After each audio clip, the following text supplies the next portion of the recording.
ബിസ്മില്ലാ വൽഹംദുലില്ലാ വസ്സലാത്തു വസ്സലാമു അലാ റസൂലില്ലാ വഅലാ ആലിഹി വസഹ്ബിഹി അജ്മഈൻ അമ്മാ ബഅദ്.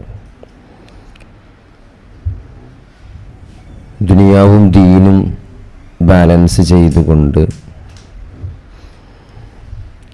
എങ്ങനെ നല്ലൊരു റിട്ടയർമെൻറ്റ് പ്ലാന്, സാധാരണ ഈ പ്രൊഫഷണലായ ആളുകളുടെ അടുത്തേക്കൊക്കെ ഈ പ്ലാനുകൾ മറ്റേ മ്യൂച്വൽ ഫണ്ടുകളൊക്കെ ആയിട്ട് ചേർക്കാൻ വേണ്ടി ആൾക്കാർ വരും. ഇപ്പോഴും പറയുന്ന ഒരു കാര്യം എന്താ വെച്ചാൽ റിട്ടയർമെൻറ്റ് പ്ലാനാണ് പറയുന്നത്. നല്ലൊരു റിട്ടയർമെൻറ്റ് പ്ലാന് ആണ്. നിങ്ങളിപ്പോൾ എത്ര മാസം കൊടുത്താൽ നിങ്ങൾ റിട്ടയർ ആയി കഴിഞ്ഞാൽ എത്ര പൈസ കിട്ടും, എങ്ങനെ എത്ര സേഫ്റ്റി ഉണ്ടാവും, നിങ്ങൾക്ക് ഇങ്ങനെ അസുഖം വന്നാൽ അല്ലെ ഒരു ക്യാൻസറൊക്കെ വന്ന് കീമോതെറാപ്പിയൊക്കെ എടുക്കാൻ ഭയങ്കര ഭാരിച്ച ചിലവുണ്ടാവും. അപ്പോൾ അതൊക്കെ കവർ ചെയ്യുന്ന രൂപത്തിൽ വലിയ പ്ലാനുകളൊക്കെ പറയും. സത്യത്തിൽ നിങ്ങൾ ആലോചിക്കുക, ഏറ്റവും നല്ല റിട്ടയർമെൻറ്റ് പ്ലാൻ എന്താണ്? ആഖിറത്തിൽ ശാശ്വതമായ വിജയം ആർക്കാണ് കൈവരിക്കാൻ സാധിക്കുന്നത്? അവരാണ് വിജയിച്ച ആളുകൾ. വിശുദ്ധ ഖുർആനിൽ വിജയത്തെ പറ്റി പറഞ്ഞു കൊടുത്തൊക്കെ ദുനിയാവിൻ്റെ എന്തെങ്കിലും വിഭവങ്ങൾ നേടിയവരെ കുറിച്ച് വിജയി എന്ന് പറഞ്ഞ് കാണാൻ സാധിക്കൂല. പരലോകത്ത് വിജയിച്ചവൻ ആരാണ്? അള്ളാഹുവിൻ്റെ തൃപ്തി പൊരുത്തം നേടിയവരാരാണ്? അവരാണ് സത്യത്തിൽ വിജയിക്കുന്നവർ. സൂറത്തു ആൽ ഇംറാനിലെ ആയത്തിൽ ഫമൻ സുഹ്സിഹ അനിൻ നാരി വ ഉദ്ഖിലൽ ജന്ന, നരകത്തിൽ നിന്ന് അകറ്റപ്പെടുകയും സ്വർഗത്തിൽ പ്രവേശിക്കപ്പെടുകയും ചെയ്യുന്നത് ആരാണോ ഫഖദ് ഫാസ്, അവരാണ് വിജയിച്ചവർ എന്നാണ്. പക്ഷെ അതിനുള്ളൊരു പ്രയാസം എന്താണ്? ഈ ദുനിയാവിലെ ജീവിതമാണ്. വമൽ ഹയാത്തു ദുനിയ ഇല്ലാ മതാഉൽ ഗുറൂർ. ഈ ദുനിയാവിൻ്റെ ജീവിതം എന്നത് കേവലം കബളിപ്പിക്കൽ മാത്രമാണ്, അല്ലെങ്കിൽ ഒരു വഞ്ചനാ ചരക്കാണ് ദുനിയാവ് എന്നാണ് അല്ലാഹു സുബ്ഹാനഹു വ തആല അവിടെ ഓർമ്മപ്പെടുത്തുന്നത്. അപ്പോൾ ഒരു പ്രൊഫഷണൽ എന്ന നിലക്ക് നമ്മൾ ദീനുമായിട്ട് മുന്നോട്ട് പോവുക എന്നുള്ളത് ഇത് നമ്മുടെ ജീവിതത്തിൽ നിന്ന് മാറ്റി നിർത്തേണ്ട ഒരു സാധനമല്ല. ദീൻ എന്ന് പറഞ്ഞാൽ അത് നമ്മുടെ ജീവിതത്തോട് ഇഴകി ചേർന്ന് നിൽക്കുന്നൊരു സാധനമാണ്. നമ്മൾ ബോധത്തിലും ബോധമില്ലാതെയും എല്ലാ ഉറങ്ങുമ്പോഴാണെങ്കിലും ജോലി ചെയ്യുമ്പോഴാണെങ്കിലും ഒക്കെ നമ്മൾ സദാസമയവും നമ്മോട് ചേർന്ന് നിൽക്കുന്നൊരു സാധനമാണ് നമ്മുടെ ദീൻ എന്നത്. ഇപ്പം ഞാൻ ഓർക്കുകയാണ്, ഒരു ഉമ്മാമക്ക് ഓപ്പറേഷൻ ചെയ്ത് അപ്പോൾ രാത്രി വൈകിയാണ് സർജറി ചെയ്തത്. വലിയ മേജർ ഫ്രാക്ചർ ആയിരുന്നു. അപ്പോൾ സ്വാഭാവികമായിട്ടും രാത്രി മുഴുവൻ ICU കിടന്ന് രാവിലെയാണ് റൂമിലേക്ക് ഷിഫ്റ്റ് ചെയ്തിട്ടുണ്ടാകുക. അപ്പോൾ ആ റൂമിൽ ചെല്ലുമ്പം പേഷ്യൻറ്റും കിടന്നുറങ്ങാണ്, നോക്കുന്ന ആൾക്കാരൊക്കെ കിടന്നുറങ്ങാണ്. കാരണം ഒരാൾ കട്ടിലിൻ്റെ അടിയിൽ കിടക്കുന്നുണ്ട്, ഒരാൾ സോഫ സെറ്റിൽ കിടന്നുറങ്ങുന്നുണ്ട്.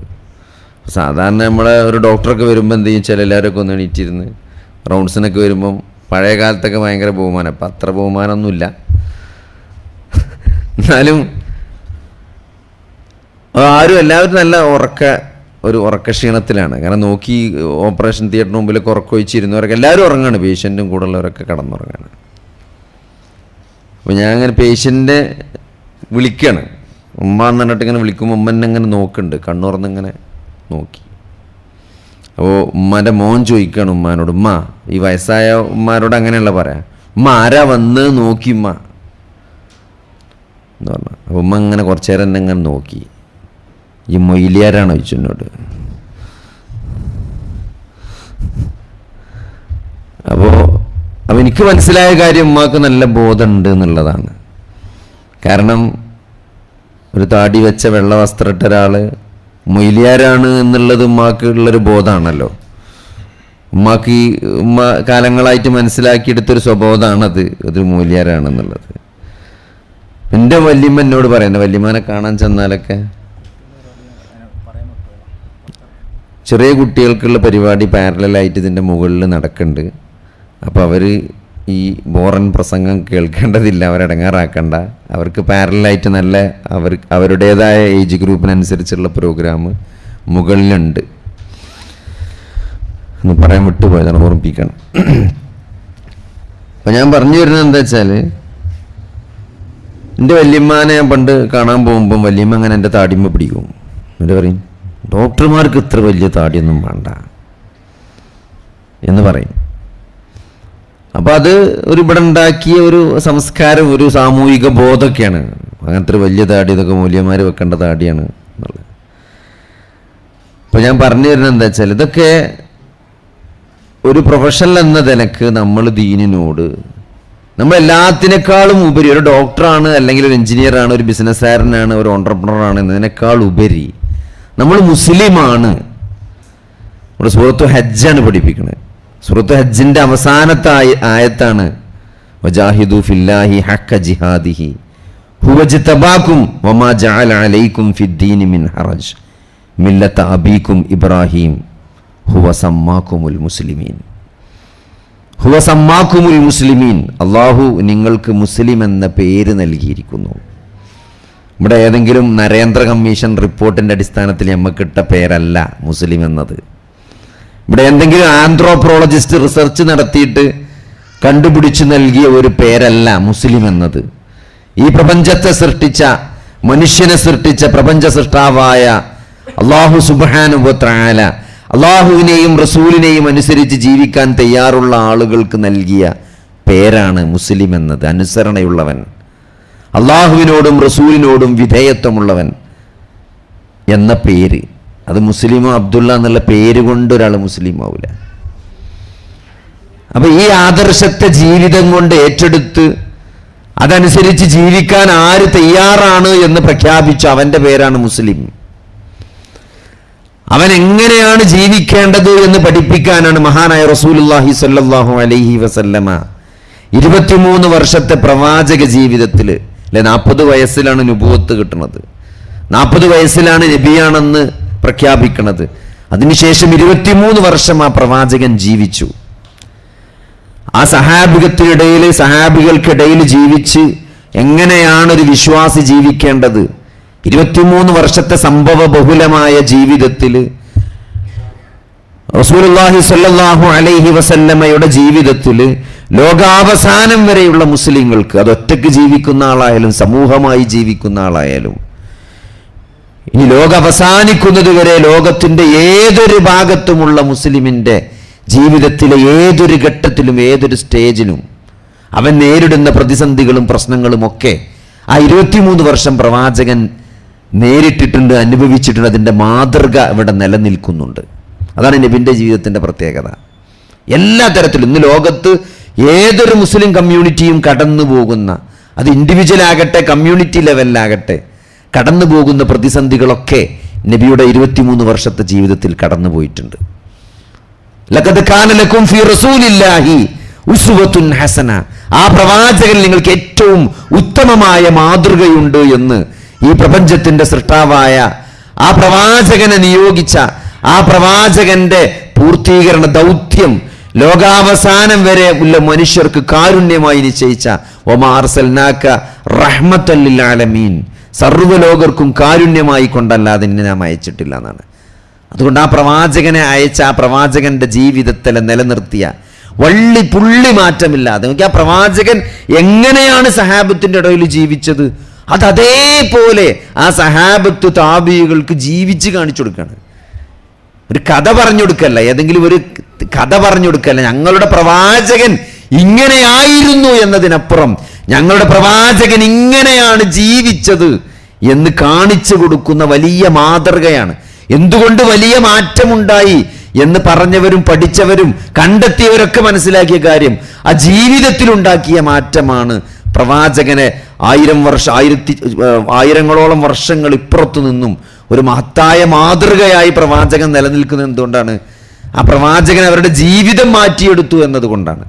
അപ്പൊ അതുകൊണ്ട് തന്നെ ആ പ്രവാചകനെ ഫോളോ ചെയ്യുന്ന നമ്മളും ആ പ്രവാചകൻ എന്താണ് കാണിച്ചു തന്നത്, ജീവിതത്തിന്റെ ലക്ഷ്യമായിട്ട് എന്താണ് പഠിപ്പിച്ചത്, അത് മനസ്സിലാക്കുകയും അതനുസരിച്ച് ജീവിക്കാൻ തയ്യാറാവുകയും ചെയ്ത ആളുകളാണ് നമ്മൾ. അപ്പൊ അതുകൊണ്ട് തന്നെ ഈ ജീവിതത്തിനൊരു ലക്ഷ്യമുണ്ട്. അത് മരണത്തിന് ശേഷമുള്ള പരലോക ജീവിതത്തിലെ വിജയമാണ്. ഈ ദുനിയാവെന്നത് അതൊരു വഞ്ചനാ ചരക്കാണ്. കാരണം ഈ ദുനിയാവിന് ഒരിക്കലും എന്ത് ചെയ്യുന്നില്ല, ഇസ്ലാം അത് നൽകേണ്ട സ്ഥാനം ഇസ്ലാം നൽകിയിട്ടുണ്ട്, അല്ലേ? റബ്ബനാ ആതിനാ ഫിദ്ദുനിയ ഹസനതൻ വഫിൽ ആഖിറതി ഹസനതൻ വഖിനാ അദാബന്നാർ എന്നാണ് പ്രവാചകൻ ജീവിതത്തിൽ ഏറ്റവും കൂടുതൽ തവണ പ്രാർത്ഥിച്ച പ്രാർത്ഥനകളിൽ ഒന്നായിട്ട് പഠിപ്പിക്കപ്പെട്ട വിശുദ്ധ ഖുർആനിലെ പ്രാർത്ഥനയാണത്. എന്താണത്? ദുനിയാവിലും ആഖിറത്തിലും ഹസനത്ത് നൽകണേ, നന്മ നൽകണേ, നല്ലത് വരുത്തണേ എന്ന് പറയുമ്പം ഈ ദുനിയാവിന് ഇസ്ലാം പ്രാധാന്യം നൽകിയിട്ടുണ്ട് അല്ലേ? ഏറ്റവും വലിയ ധനാഢ്യനായ സമ്പന്നനായ കാറൂനെ കുറിച്ച് ഖുർആൻ പറയുമ്പോഴും ഖുർആൻ അത് പറഞ്ഞു തരുമ്പോഴും ഖുർആൻ നൽകുന്ന ഒരു വലിയ പാഠം വബ്തഗി ഫീമാ ആതാക അല്ലാഹു ദാറൽ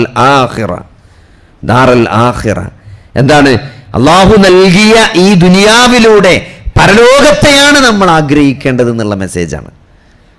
ദുനിയാവ് ഒരു അവസാനമല്ല, ദുനിയാവല്ല നമ്മുടെ ലക്ഷ്യം. നേടിയ ദുനിയാവിലൂടെ ആഖിറത്ത് സ്റ്റേബിൾ ആക്കലാണെങ്കിൽ ആഖിറത്തിലെ വിജയമാണ് നമ്മൾ ലക്ഷ്യം വെക്കേണ്ടത് അല്ലേ? വലാ തൻസ നസീബക മിനദ് ദുനിയ, ദുനിയാവിൻ്റെ ഓഹരി നിങ്ങൾ മറക്കുകയും ചെയ്യരുത് എന്നാണ്. അപ്പോൾ ദുനിയാവിനെ നിരാകരിച്ചുകൊണ്ടുള്ള ഒരു ഇഹലോക ജീവിതമല്ല വിശുദ്ധ ഖുർആനും ഇസ്ലാമും മുന്നോട്ട് വെക്കുന്നത്. ദുനിയാവിനെ ഉൾക്കൊണ്ടു തന്നെയാണ് അല്ലേ? നമുക്ക് ഇബ്നു തൈമിയ്യന്റെ ഒരു കിതാബിൽ ഒരു ചർച്ച കാണാൻ പറ്റും. ആരാണ് ഏറ്റവും ഉന്നതരായ ആളുകൾ? അതായത് ദരിദ്രന്മാരായ ആളുകളുണ്ട്, അതേപോലെ സമ്പന്നന്മാരായ ആളുകളുണ്ട്. അപ്പം അതിൽ അള്ളാഹുവിനെ ഏറ്റവും കൂടുതൽ ഇബാദത്ത് ചെയ്യുന്ന, സ്വതക്കകളൊക്കെ ചെയ്യുന്ന, അതായത് നമ്മൾ നല്ല ഒന്നാം നമ്പർ മുസ്ലിങ്ങൾ എന്ന് പറയുന്ന രണ്ടാളുകൾ. അതിലൊരാൾ വളരെ പാവപ്പെട്ട മിസ്കീനായ ഒരാളാണ്, ഒരാൾ ഭയങ്കര റിച്ചാണ്. ഈ രണ്ടിൽ ഏറ്റവും ടോപ്പ് ആരാണ്?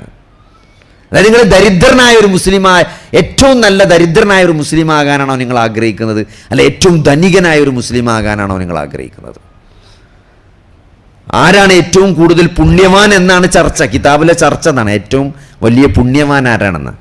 അപ്പോൾ അതിൽ കുറേ ഡിസ്കഷൻ ഉണ്ട്. നമുക്ക് സഹാബികളെ സംഭവങ്ങളൊക്കെ കാണാൻ പറ്റും. എന്താണ്? നബി സല്ലല്ലാഹു അലൈഹി വസല്ലമയുടെ സഹാബത്ത്, പാവപ്പെട്ട സഹാബത്ത്, വളരെ ദരിദ്രന്മാരായ സഹാബത്ത്. നമുക്കറിയാം അഹ്ലുസുഫ എന്ന് പറഞ്ഞ ഒരു ടീമുണ്ടായിരുന്നു നബിൻ്റെ കാലത്ത്. അതായത് മദീന പള്ളിയിൽ ചടഞ്ഞിരിക്കുന്ന ആളുകൾ, ജോലിയൊന്നുമില്ലാതെ വളരെ സാമ്പത്തികമായി പിന്നോക്കം നിൽക്കുന്ന ആളുകൾ. അവർ പള്ളിയിലൊക്കെ ആരെങ്കിലും കൊണ്ടുവരുമ്പം, വീട്ടിൽ നിന്നൊക്കെ വരുമ്പോൾ കുറച്ച് ഈത്തപ്പഴം കൊണ്ടുവരും. ഏറ്റവും ഒരു നമ്മൾ പറയില്ലേ, ഇപ്പം നമ്മൾ ഉണ്ടല്ലോ, ഇപ്പോൾ ഒരു വായക്കൊലയൊക്കെ എടുത്തുകൊണ്ട് പോകാറില്ലേ നമ്മൾ പണ്ടത്തെ കാലത്തൊക്കെ വിരുന്ന് പോകുമ്പം വായക്കൊലയും തേങ്ങ കയറ്റാൻ പോവുക. അപ്പോൾ അതേമാതിരി സഹാബുകൾ പള്ളിക്ക് വരുമ്പം ഈത്തപ്പനൻ്റെ ഒരു കൊല എടുത്തിട്ട് പള്ളിയിൽ കൊണ്ടുപോയി തൂക്കിയിടുന്നതാണ്, ആർക്കെങ്കിലും പ്രയാസമുള്ളവർക്ക് വന്ന് തിന്നാൻ വേണ്ടിയിട്ട്. അതൊക്കെ തിന്നിരിക്കുന്ന ഒരു അഹ്ലു സുഫ എന്ന് പറഞ്ഞ ഒരു ടീം മദീന പള്ളിയിലുണ്ടായിരുന്നു, അത്രയും ദരിദ്രന്മാരായ ആളുകൾ. അപ്പോൾ അവർ ഈ ധനികന്മാരായ ആളുകൾ ചെയ്യുന്ന സ്വതക്കൊക്കെ കണ്ടിട്ട്, ദാനധർമ്മങ്ങൾ, ഇസ്ലാമിന് വേണ്ടി ചെയ്യുന്ന സേവനങ്ങളൊക്കെ കണ്ടിട്ട് അവർ നബിൻ്റെ അടുത്ത് വന്നിട്ട് പ്രയാസം പറഞ്ഞു. കാരണം ഞങ്ങൾക്ക് ഇല്ലാത്തതുകൊണ്ടാണല്ലേ നബി ഞങ്ങൾ കൊടുക്കാത്തത്, ഞങ്ങൾക്കും നല്ല ആഗ്രഹമുണ്ട് ഇവരെക്കാളൊക്കെ ധർമ്മം ചെയ്യാൻ, പക്ഷെ ഞങ്ങൾക്കില്ലല്ലോ എന്ന് പറഞ്ഞപ്പോൾ നബി അവരോട് പറഞ്ഞു, നിങ്ങളൊരു കാര്യം ചെയ്യ്, നിങ്ങൾ നിസ്കാരം കഴിഞ്ഞാൽ 33 വട്ടം സുബ്ഹാനല്ലാഹ് ചൊല്ലിക്കളി, 33 വട്ടം അൽഹംദുലില്ലാഹ്, 33 വട്ടം അല്ലാഹു അക്ബറും ചൊല്ലിക്കൊള്ളി, എന്നാൽ നിങ്ങൾക്ക് അവരതേ ദർജയിലെത്താൻ പറ്റുമെന്ന് പറഞ്ഞു. അങ്ങനെ വരുത് രഹസ്യമായി ചൊല്ലാൻ തുടങ്ങി. പക്ഷേ കുറേ കഴിയുമ്പോൾ എന്തായാലും ലീക്കാവുമല്ലോ, കാരണം നിസ്കാരം കഴിഞ്ഞ് ഇങ്ങനെ ചെല്ലുമ്പോൾ അപ്പുറത്തും അബ്ദുറഹ്മാൻ ബിൻ ഔഫൊക്കെ ഒരു ചോദിക്കൂല എന്താ നിങ്ങൾ ഇങ്ങനെ ചെല്ലണമെന്ന്. അങ്ങനെ ധനികന്മാരായ സഹാബിമാർ ഇത് കണ്ടെത്തി എന്താണ് ഇവർ ചെല്ലണമെന്ന്. അപ്പോൾ അന്വേഷിച്ചപ്പം അവർ നബി പഠിപ്പിച്ചു കൊടുത്താണ്. അപ്പോൾ ഇവരും ചെല്ലാൻ തുടങ്ങി. അപ്പോൾ നബിൻ്റെ അടുത്ത് വന്നിട്ട് വീണ്ടും ഒരു പരാതി പറഞ്ഞു, അല്ല പ്രവാചകരെ, ഇതിപ്പോൾ ഇവർ പൈസക്കാരും ചെല്ലാൻ തുടങ്ങിയാലും ഇനിയിപ്പോൾ ഞങ്ങൾ എന്താ ചെയ്യാന്ന് ചോദിച്ചു. അപ്പോൾ നബി പറഞ്ഞൊരു മറുപടി ഉണ്ട്, അത് അള്ളാഹു നൽകിയ ഔദാര്യമാണ് സമ്പത്ത് എന്നുള്ളത്, അത് എനിക്കൊന്നും ചെയ്യാൻ പറ്റൂല. അപ്പോൾ ഒരു ദരിദ്രനായ മുസ്ലിം ആകുകയാണോ നല്ലത്, ഒരു ധനികനായ മുസ്ലിം ആകുകയാണോ അള്ളാൻ്റെ അടുത്ത് ഖൈർ എന്നാണ് ചോദ്യം. അങ്ങനെ അവസാന ചർച്ച ഷെയ്ഖുൽ ഇസ്ലാം അവസാനിപ്പിക്കുന്നത് എന്താ വെച്ചാൽ, ഇന്ന അക്രമക്കും ഇൻദല്ലാഹി അത്ഖാക്കുന്നാണ്. അള്ളാഹുവിൻ്റെ അടുക്കൽ ഏറ്റവും ആദരണീയൻ, ഏറ്റവും തെക്കുവയുള്ളവനാണ്. അത് പൈസ ഉള്ളവനും പൈസ ഇല്ലാത്തവനായാലും കാര്യമില്ല. തെക്കുവ ആർക്കാണോ ഉള്ളത് അവരാണ് നാളെ വിജയിക്കുക. ആയിഷ റളിയല്ലാഹു അൻഹ പറയുന്നുണ്ട്, മദീനയിൽ വലിയൊരു കാരവൻ വരുന്ന ആരവം കേൾക്കുകയാണ്. അതായത് അന്ന് അങ്ങനെയാണ്, അന്ന് വലിയ യാത്രാ സംഘങ്ങൾ വരുമ്പോൾ അതിനൊരു ആരവം ഉണ്ടാവും, അതിന് മുമ്പിൽ ഒരു ഒച്ചിമ്പുളിയൊക്കെ ഉണ്ടാവും. അപ്പോൾ ഒരു വലിയ കാരവൻ്റെ ആരവം ഇങ്ങനെ മുഴങ്ങി കേൾക്കുന്നുണ്ട്. അപ്പോൾ ആയിഷ റളിയല്ലാഹു അൻഹ തൻ്റെ വൃത്തിയോട് പറയാണ്, വലിയൊരു കാരവൻ വരുന്നുണ്ടല്ലോ, മദീനയിലേക്ക് വന്നിട്ടുണ്ടല്ലോ. ഒന്ന് പോയി നോക്കി ആരുടേതാണ് ഈ കാരവൻ. അങ്ങനെ ആ സ്ത്രീ പോയി നോക്കിയിട്ട് ആയിഷ ബീവിൻ്റെ അടുത്ത് വന്നിട്ട് പറയാണ്, അത് അബ്ദുറഹ്മാൻ ബിൻ ഔഫിന്റെ കാരവനാണ്. 900 ഒട്ടകങ്ങളും കച്ചവട വസ്തുക്കളുമാണ് അതിലുള്ളത്. അത്രയും വലിയ കാരവനാണ് കടന്നു വരുന്നത്. അപ്പോൾ ആയിഷ ബീവി പറഞ്ഞു, അള്ളാന്റെ റസൂല് പറയുന്നത് ഞാൻ കേട്ടിട്ടുണ്ട്, അബ്ദുറഹ്മാൻ ബിൻ ഔഫ് എഴഞ്ഞുകൊണ്ടാണ് നാളെ സ്വർഗത്തിൽ പ്രവേശിക്കാന്ന്. ആരാണ് അബ്ദുറഹ്മാൻ ബിൻ ഔഫ്? സ്വർഗം കൊണ്ട് സന്തോഷ വാർത്ത അറിയിക്കപ്പെട്ട 10 ആളുകളിൽപ്പെട്ട ആളാണ്. അഷറൽ മുബശ്ശിരീൻ എന്ന് ഇസ്ലാമിക ചരിത്രത്തിൽ അറിയപ്പെടുന്ന സ്വർഗം കൊണ്ട് സന്തോഷ വാർത്ത അറിയിക്കപ്പെട്ട 10 ആളുകളിൽ ഒരാളാണ് അബ്ദുറഹ്മാൻ ബിൻ ഔഫ് റളിയല്ലാഹു അൻഹു. ഇസ്ലാമിന്റെ ആദ്യകാലത്ത് മുസ്ലിമായ ആളാണ്. പക്ഷെ ഇഴഞ്ഞുകൊണ്ട് സ്വർഗത്ത് കയറുന്ന് നബി അദ്ദേഹത്തെ കുറിച്ച് പറഞ്ഞിട്ടുണ്ട് എന്ന് ആയിഷ ബീവി ആ അടിമയോട് പറഞ്ഞു. അത് ആ ന്യൂസ് അദ്ദേഹത്തിന്റെ ചെവിയിലേക്ക് എത്താണ്. നബി അങ്ങനെ പറഞ്ഞിട്ടുണ്ട് മൂപ്പരെ കുറിച്ച് എന്നുള്ളത്. ആ ന്യൂസ് കേട്ട ഉടനെ അദ്ദേഹം വന്നിട്ട് ആ 900 ഒട്ടകങ്ങളും അതിൻ്റെ മേലുള്ള മുഴുവൻ കച്ചവട വസ്തുക്കളും മദീനക്കാർക്ക് ദാനം ചെയ്യണം, ഫ്രീ ആയിട്ട് കൊടുക്കണം. അപ്പൊ അതുകൊണ്ട് സഹോദരൻ, ഇത് ഞാൻ പറഞ്ഞ ഇത് ദുനിയാവ് എന്നത് ഇപ്പൊ നമ്മളെ ജോലി സേഫാക്കാൻ വളരെ അധികം ഓഫറുകളുമായിട്ടൊക്കെ ആൾക്കാർ വരും നമ്മളെ ദുനിയാവ് സേഫാക്കാൻ വേണ്ടിയിട്ട്, അല്ലേ? നിങ്ങൾ നല്ല റിട്ടയർമെന്റ് പ്ലാന്, നല്ല ഇൻവെസ്റ്റ്മെന്റ് പ്ലാന്, കുറേ കാര്യങ്ങൾ ആളുകൾ എന്താണ് ദുനിയാവ് സേഫാക്കാൻ വേണ്ടി നമ്മളിത് സംസാരിക്കും. എന്താണെന്ന് വെച്ചാൽ ഈ ദുനിയാവിൻ്റെ ഒരു ദൈർഘ്യം എത്രയാണ്, എത്ര കാലം നമുക്കിവിടെ ജീവിക്കാൻ പറ്റും? ഒരു 100 വർഷം അല്ലെങ്കിൽ 50 വർഷം വേണ്ട, ഒരു 25 വർഷം മുമ്പ് നിങ്ങൾ ഈ നാട്ടിലെ മുതലാളിമാരായിട്ട് ദുനിയാവ് കൂടുതൽ കിട്ടിയ ആളുകളൊന്ന് ലിസ്റ്റ് ചെയ്തിട്ട് ഒരു ആഫ്റ്റർ 25 ഇയേഴ്സ് ഇപ്പം എന്ത് സംഭവിച്ചു, അവരൊക്കെ എവിടെയാണ്? ആ ലിസ്റ്റിൽ ഇപ്പം അവർ മുന്നിലാണോ പിറകിലാണോ?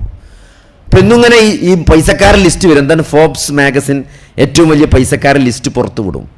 അപ്പം അതിൽ എപ്പോഴും എനിക്കത് അറിയാനുള്ളൊരു ക്യൂരിയോസിറ്റി എന്താ വെച്ചാൽ, ഈ ആളുകൾ മുന്നിലുള്ള ആളുകൾ പിറകോട്ട് പോയി, പിറകുള്ള ആളുകൾ മുന്നിലേക്ക് വന്നു, അതിങ്ങനെ മാറിക്കൊണ്ടേയിരിക്കണം. ഇപ്പോൾ 25 വർഷം മുമ്പ് ഈ നാട്ടിലെ പൈസക്കാരൊന്നും ഇപ്പോൾ പൈസക്കാരാവില്ല. 25 വർഷം മുമ്പ് ഇവിടുത്തെ കച്ചവടത്തിൽ മുമ്പിട്ട് നിന്നിരുന്ന ആളുകളൊന്നും ഒരു പക്ഷേ കുറേ ആൾക്കാർ പൂട്ടിപ്പോയിട്ടുണ്ടാവും ഷോപ്പുകളൊക്കെ. വേറൊരു ടീം ഇവിടെ കൈയടക്കി കഴിഞ്ഞു, അല്ലേ? ചെറിയ ചെറിയ പരിപാടിയിൽ നിന്ന് തുടങ്ങി വലിയ വലിയ ഫ്രാഞ്ചൈസികളൊക്കെ ഇട്ട് വലിയ കോടീശ്വരന്മാരായ ആളുകളുണ്ടാവും. ഇനി ഒരു മടങ്ങൾ ഈ ഒരു കഴിഞ്ഞ നൂറ്റാണ്ടിലെ ഈ എന്താണ് ഒരു വലിയ ഏതെങ്കിലും 10 പൈസക്കാരെ പേര് പറയാൻ നിങ്ങൾ ആരോടും പറഞ്ഞു നോക്കി, അങ്ങനെ ഒരു പേരൊന്നും ആർക്കും പെട്ടെന്ന് കിട്ടില്ല. ഇപ്പോഴത്തെ ആൾക്കാർ അദാനി അംബാനി നമുക്ക് പറയാൻ പറ്റുന്നാലും ഒരു 100 കൊല്ലത്തെ ആളുകളുടെ ലിസ്റ്റ് എടുക്കാൻ പറഞ്ഞാൽ നമുക്കൊന്നും പറയാം, എനിക്കൊന്നും ഒരാളെ പേരും കിട്ടില്ല. ആകെ ചരിത്രത്തിൽ കഴിഞ്ഞു പോയ പൈസക്കാരനാരെ ചോദിച്ചാൽ ആകെ കാറൂൻ എന്ന് മാത്രമേ അറിയുള്ളൂ, അതും ഖുർആൻ പറഞ്ഞുകൊണ്ട് അറിയണാണ്. അതെന്തുകൊണ്ട് ശാസ്ത്രജ്ഞന്മാരുടെ പേര് പറയും, അല്ലെങ്കിൽ എന്താണ് വേറെ ആരെങ്കിലും പേര് പറയാൻ, സാഹിത്യകാരൻ്റെ പേര് നമുക്ക് പറയാൻ കിട്ടും. ഇപ്പൊ ദുനിയാവിന് സത്യത്തിൽ അത്ര വിലന്നുള്ളൂ. അത് ഒരു ടൈം സ്പാനിൽ ഒരാൾ എത്ര കാലം ജീവിക്കുന്നു എന്നതിനപ്പുറത്തേക്ക് അതിനൊരു ഇഫക്റ്റ് ഉണ്ടാക്കാൻ കഴിയില്ല. പക്ഷെ നമ്മളിതിൽ വഞ്ചിക്കപ്പെടുകയാണ് ചെയ്തിട്ടുള്ളത്. സത്യത്തിൽ നമ്മൾ ഈ ദുനിയാവിന് വേണ്ടി, കാരണം ഇത് മനുഷ്യന്റെ ജീവിതത്തിലെ പരീക്ഷണം എന്നാൽ സത്യത്തിൽ ഈ ദുനിയാവ് തന്നെയാണ്. ഈ ദുനിയാവ് പരീക്ഷണത്തിനുള്ള വേദിയാണ്. ഈ ദുനിയാവിനെ നാവിഗേറ്റ് ചെയ്തിട്ടാണ് നമ്മൾ സ്വർഗത്തിലേക്ക് എത്തേണ്ടത്. അതുകൊണ്ട് ഇവിടെ കുറേ ചലഞ്ചുകൾ ഈ ദുനിയാവിൽ അള്ളാഹു സെറ്റ് ചെയ്തിട്ടുണ്ട്. അപ്പൊ അത് ആഖിറത്തിനെ മറക്കാതെ പരലോകത്തെ വിജയമാണ് ലക്ഷ്യം, അതാണ് ജീവിതത്തിന്റെ ലക്ഷ്യം. എങ്ങനെയാണ് ഈ വ്യത്യസ്ത സാഹചര്യങ്ങളിലൂടെ കടന്നു പോകുമ്പോൾ അള്ളാഹുവിനും റസൂലിനും വിജയപ്പെട്ടുകൊണ്ട് ജീവിച്ചുകൊണ്ട് എങ്ങനെ ജീവിതത്തിന്റെ ലക്ഷ്യം കൈവരിക്കും? ഇപ്പൊ പരീക്ഷണങ്ങൾ വരുമ്പം, ഈവൻ പരീക്ഷണങ്ങൾ പോലും ഒരു വിശ്വാസിയെ സംബന്ധിച്ചിടത്തോളം അത് 3 തരത്തിലാണ് നമ്മളെ അത് അപ്രോച്ച് ചെയ്യുക, അല്ലേ? നമുക്കൊരു പ്രയാസം ഉണ്ടായി, അപ്പം എന്താണ് സാധാരണഗതിയിൽ നമ്മൾ ഒന്നുകൂടി ആലോചിക്കും, നമ്മൾ അല്ലാഹുമായിട്ടുള്ള ബന്ധത്തിന് എന്തെങ്കിലും ഒരു പോരായ്മ ഉണ്ടോ, ഉണ്ടെങ്കിൽ അത് പരിഹരിച്ചുകൊണ്ട് അത് സുദൃഢമാക്കിക്കൊണ്ട് മുന്നോട്ട് പോവുകയാണ് പരീക്ഷണത്തിൽ അകപ്പെട്ടൊരു വിശ്വാസി ചെയ്യുക. ഒരു പരീക്ഷണത്തിൽ ഒരാൾ ജയിച്ചോ അല്ലേ എന്നറിയാൻ ഏറ്റവും സിമ്പിളായ മാർഗ്ഗം അതാണ്. ഇപ്പം മരണത്തിന് ശേഷം ഒരു ജീവിതമുണ്ട് എന്നതും ആ ജീവിതമാണ് യഥാർത്ഥ ജീവിതമെന്നതും അതിൽ വിജയിക്കാൻ ആവശ്യമായ കാര്യങ്ങൾ ഈ ദുനിയാവിലെ ജീവിതത്തിലൂടെ എങ്ങനെയാണ് നമ്മൾ നേടേണ്ടത്, അതിലാണ് ഇതിലെ ചലഞ്ചുകൾ കംപ്ലീറ്റ് കിടക്കുന്നത്. വിശുദ്ധ ഖുർആൻ സൂറത്തു ഹദീദിൽ ഈ ദുനിയാവിൻ്റെ ജീവിതത്തെക്കുറിച്ച് വളരെ ചെറിയ ഒരു വിവരണം നടത്തിയിട്ടുണ്ട്. യഅലമു, നിങ്ങൾ അറിയണം, അന്നമൽ ഹയാത്തുദ് ദുനിയ ലഅബും വലഹുവും വസീനത്തും വതഫാഖുറും ബൈനക്കും വതകാസുറും ഫിൽ അംവാലി വൽ ഔലാദ്. ഇത്ര മനോഹരമായിട്ടാണ് ജീവിതം, ദുനിയാവിൻ്റെ ജീവിതം എന്താണ് എന്നത് അള്ളാഹു കൃത്യമായിട്ട് മനുഷ്യനെ ഒന്ന് ഓർമ്മപ്പെടുത്തുകയാണ്. നമ്മളൊരു ജീവിതം ഇങ്ങനെ എടുത്താൽ ഏതൊരു മനുഷ്യൻ്റെയും അത് യഅലമു അന്നമൽ ഹയാത്തുദ് ദുനിയ ലഅബുൻ, അത് കളിയാണ്. അത് ഷെയ്ഖ് ഇബ്നു കസീർ റഹ്മത്തുള്ളാഹി അദ്ദേഹത്തിൻ്റെ തഫ്സീറിൽ മനുഷ്യ ജീവിതത്തിൻ്റെ വ്യത്യസ്ത ഘട്ടങ്ങളാണ് അല്ലാഹു സുബ്ഹാനഹു വ തആല ഇവിടെ വിവരിക്കുന്നത്. കാരണം ലഅബ് എന്ന് പറഞ്ഞാൽ ഒരു കുട്ടിയെ സംബന്ധിച്ചിടത്തോളം ജീവിതം എന്നത് കളി മാത്രമാണ്. വേറെ ഒന്നുമില്ല. രാവിലെ നേരം വെളുത്തിട്ട് ഓന് സ്കൂളിൽ പോകാനല്ല, ഓന് കളിക്കുക മാത്രമേ ഉള്ളൂ. ഇനി സ്കൂളിൽ പോയാലും ഓന് സ്കൂളിട്ട് വന്നാലെന്താണ് ഓൻ്റെ കളി. ആ സ്കൂളിലെ ബുക്കും ബാഗും ഒക്കെ സിറ്റ് ഔട്ടിൽ എറിഞ്ഞിട്ട് ഓനാണ് പോവും, അത്രേ ഉള്ളൂ അല്ലേ. ചില ആൾക്കാർ ഉമ്മാർ പരാതിപ്പെടുന്നു, എന്താ ബാഗും കൂടി ഇങ്ങോട്ട് വീടിൻ്റെ ഉള്ളിൽ എടുത്തേക്കൂലെന്ന്. അത് വെച്ചിട്ട് ഓൻ കളിക്കാൻ പോകും, ചായ വേണ്ട. ഞായറാഴ്ചയൊക്കെ വീട്ടിനുള്ളിലെ ഉമ്മയും കുട്ടികളും തമ്മിലുള്ള സ്ട്രഗിൾ എന്താ, കുട്ടികളിങ്ങനെ പുറത്തിറങ്ങാൻ വെമ്പൽ കൊള്ളിക്കാരും വിടൂല. മാസ്റ്റർ കഴിഞ്ഞിട്ട് ഇവിടുന്ന് പുറത്തിറങ്ങാൻ പറ്റുള്ളൂ, വെയിൽ ചൂടാറട്ടെ എന്നാ പറയാം. വെയിലുണ്ടാണ്ട് കളിച്ചാൻ സമ്മതിക്കൂല. അപ്പോൾ അത് ആ കളിനോടുള്ള ക്രേസാണ്. അത് നമ്മളിങ്ങനെ എത്ര ചെറിയൊരു കുട്ടീനെ സംബന്ധിച്ചിടത്തോളം അത് എവിടെയാണ് നിങ്ങൾ എന്ത് വലിയ ടൂർ അടിച്ചാലും ആ ഒരു ചെറിയ കുട്ടീനെ സംബന്ധിച്ചിടത്തോളം അവളുടെ പാവക്കുട്ടിയും അവളെ കിച്ചൺ സെറ്റും അവൻ്റെ JCBയും അതിൻ്റെ അപ്പുറത്തേക്കൊരു ലോകമല്ല. അത് നിങ്ങൾ എവിടൊക്കെ ടൂർ ഉണ്ടായാലും കുട്ടികളെ ബാഗ് തുറന്നു നോക്കിയാൽ കിച്ചൺ സെറ്റും പാവക്കുട്ടി ഉണ്ടാകുക. അത് കളിക്കാനല്ലാതെ നമ്മൾ പോണ സ്ഥലത്തിൻ്റെ സൗന്ദര്യം ഒന്നല്ല ഓല ആസ്വദിക്കുക, ഓല അവരുടെ കളിക്കോപ്പും. അത് കളിയാണ്. അത് ജീവിതത്തിൻ്റെ ഒരു കാലഘട്ടം, അങ്ങനെ ഒരു ഘട്ടം അങ്ങനെയാണ്. അതിനോട് ഏറ്റവും ക്രൈസുള്ള ഒരു ഘട്ടം അതെല്ലാവരുടെ ജീവിതത്തിലും കഴിഞ്ഞു പോയിട്ടുണ്ട്. അത് മെല്ലെ അത് അടുത്ത സ്റ്റേജിലേക്ക് വഴിമാറും. എന്താണ് ലഹുവുൻ, അത് എൻ്റർടൈൻമെൻ്റ് ആണ് അല്ലേ. കളിൻ്റെ ഒരു കാലം കഴിഞ്ഞാൽ, ക്രൈസ് കഴിഞ്ഞാൽ പിന്നെ എൻ്റർടൈൻമെൻറ്റിലേക്കാരും. ഇപ്പോഴത്തെ ഗെയിമൊക്കെ അതാണ്, എൻ്റർടൈൻമെൻ്റ് ആണ്. സിനിമയാകട്ടെ, സംഗീതമാകട്ടെ, ഗെയിമുകളാകട്ടെ, അതൊക്കെ എൻ്റർടൈൻമെൻ്റ് ആണ്. അതൊരു എന്താണ് വിനോദമായി മാറുകയാണ്. വിനോദമാകുമ്പോൾ കുറച്ചും കൂടി ക്രൈസ് ഉണ്ടാവും.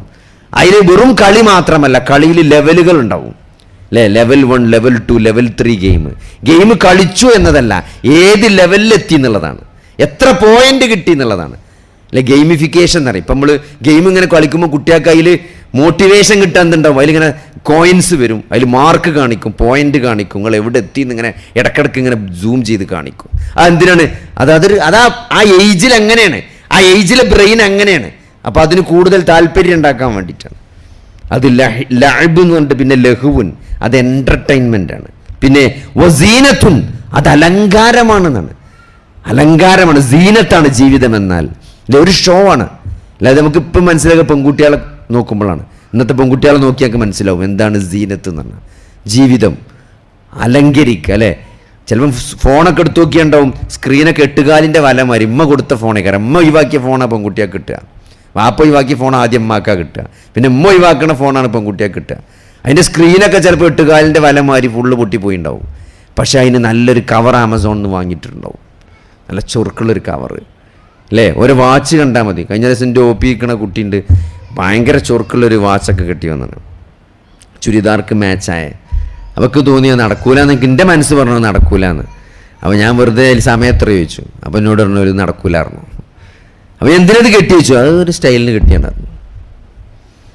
അപ്പോൾ അതാണ് ജീവിതം എന്ന് പറഞ്ഞാൽ, ഒരു സ്റ്റൈലാണ്, ഒരു അലങ്കാരമാണ് അല്ലേ. ഇപ്പം നിങ്ങൾ നോക്കിയാൽ മതി, പെൺകുട്ടികളൊക്കെ റൂമിൽ പോയി നോക്കണ്ടി, എത്ര ടൈപ്പ് ലിപ്സ്റ്റിക്ക്, എത്ര ടൈപ്പ് ക്രീമുകൾ. പണ്ടൊക്കെ നമ്മളെ കാലത്ത് നമ്മൾ ഓർമ്മയുണ്ട്, നമ്മൾ ഈ കണ്ണാടി എന്ന് പറഞ്ഞാൽ തന്നെ ഈ കണ്ണാടി ഫുള്ള് കിട്ടൂല, ഒരു പൊട്ടിയ കഷ്ണമൊക്കെ ഇങ്ങനെ ഒട്ടിച്ച കേൾക്കാറാണ്. അതിങ്ങനെ കരിമ്പനടിച്ചിട്ട് അതിക്ക് നോക്കിയാൽ കണ്ണാടിൻ്റെ കുത്താണോ നമ്മളെ മുഖത്തത്തെ കുത്താണോ, അത്രയും ഒരു അങ്ങനത്തെ ഒരു കണ്ണാടിയാണ്.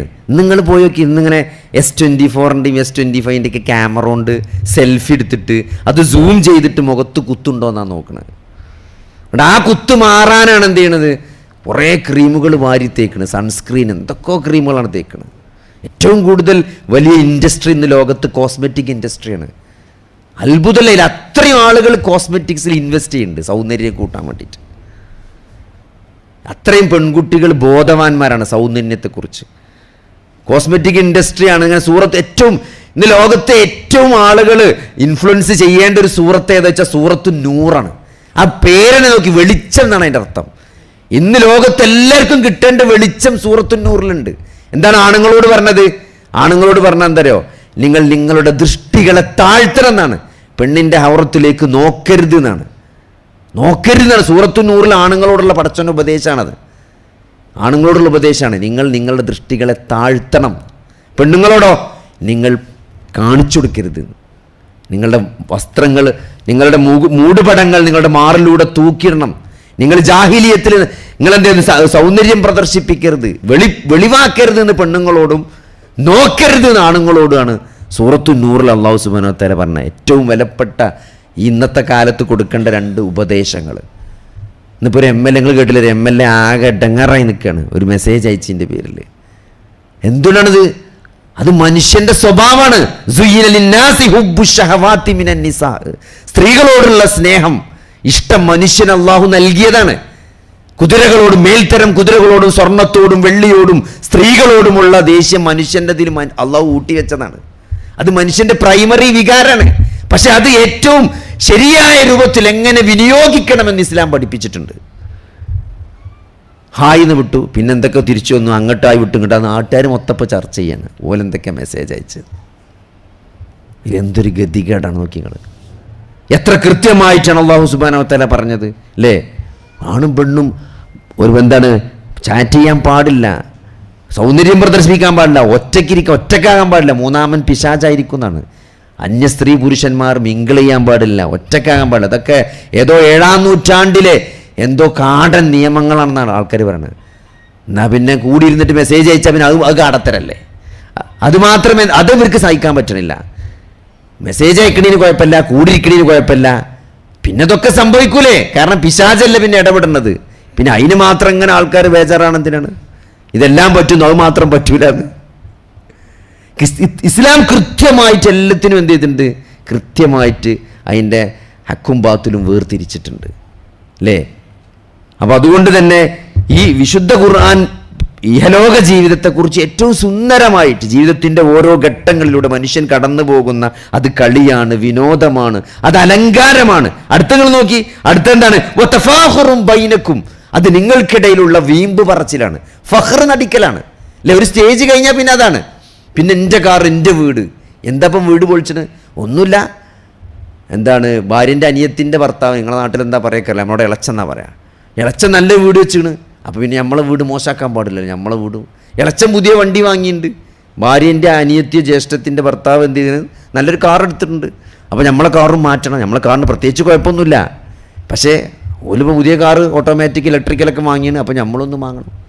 ഓരോ വീടൊന്ന് റെഡിയാക്കിയാണ് പുതുക്കി പണിയണം, അപ്പോൾ നമ്മളും പുതുക്കി പണിയണം, അല്ലെങ്കിൽ നമ്മളും പുതിയ വീട് വെക്കണം.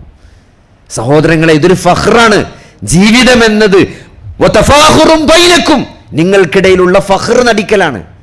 പിന്നെ അടുത്ത സ്റ്റേജ്, ഈ വയസ്സന്മാർ ചർച്ച കാണുമ്പോഴാണ് പടച്ചോമൻ എത്ര കൃത്യമാണ്. വതകാസുറും ഫിൽ അംവാലി വൽ ഔലാദ്.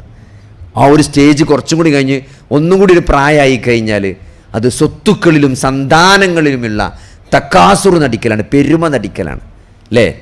എന്താ വർത്താനം എന്ന് ചോദിച്ചാൽ അൽഹംദുലില്ലാ എന്ന് പറഞ്ഞാൽ മതി. പക്ഷേ ചില ആൾക്കാർ പറഞ്ഞിട്ടാണ് ഒരു എസ് ചെയ്താണ്ടാവും.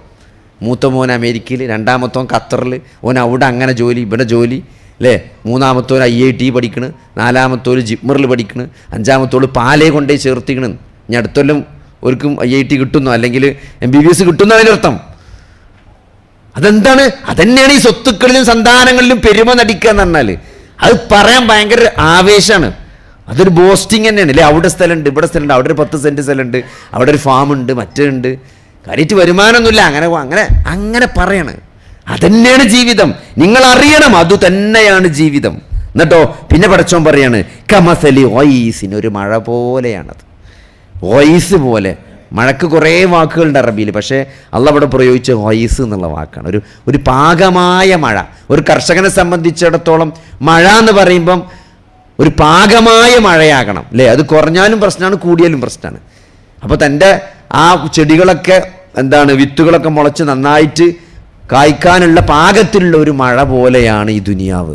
എന്താ വെച്ചാൽ ഒരു കർഷകൻ്റെ ജീവിതത്തിൽ ഏറ്റവും വലിയ സന്തോഷം എന്ന് പറയുന്നത് സത്യത്തിൽ വിളവെടുപ്പാണ്.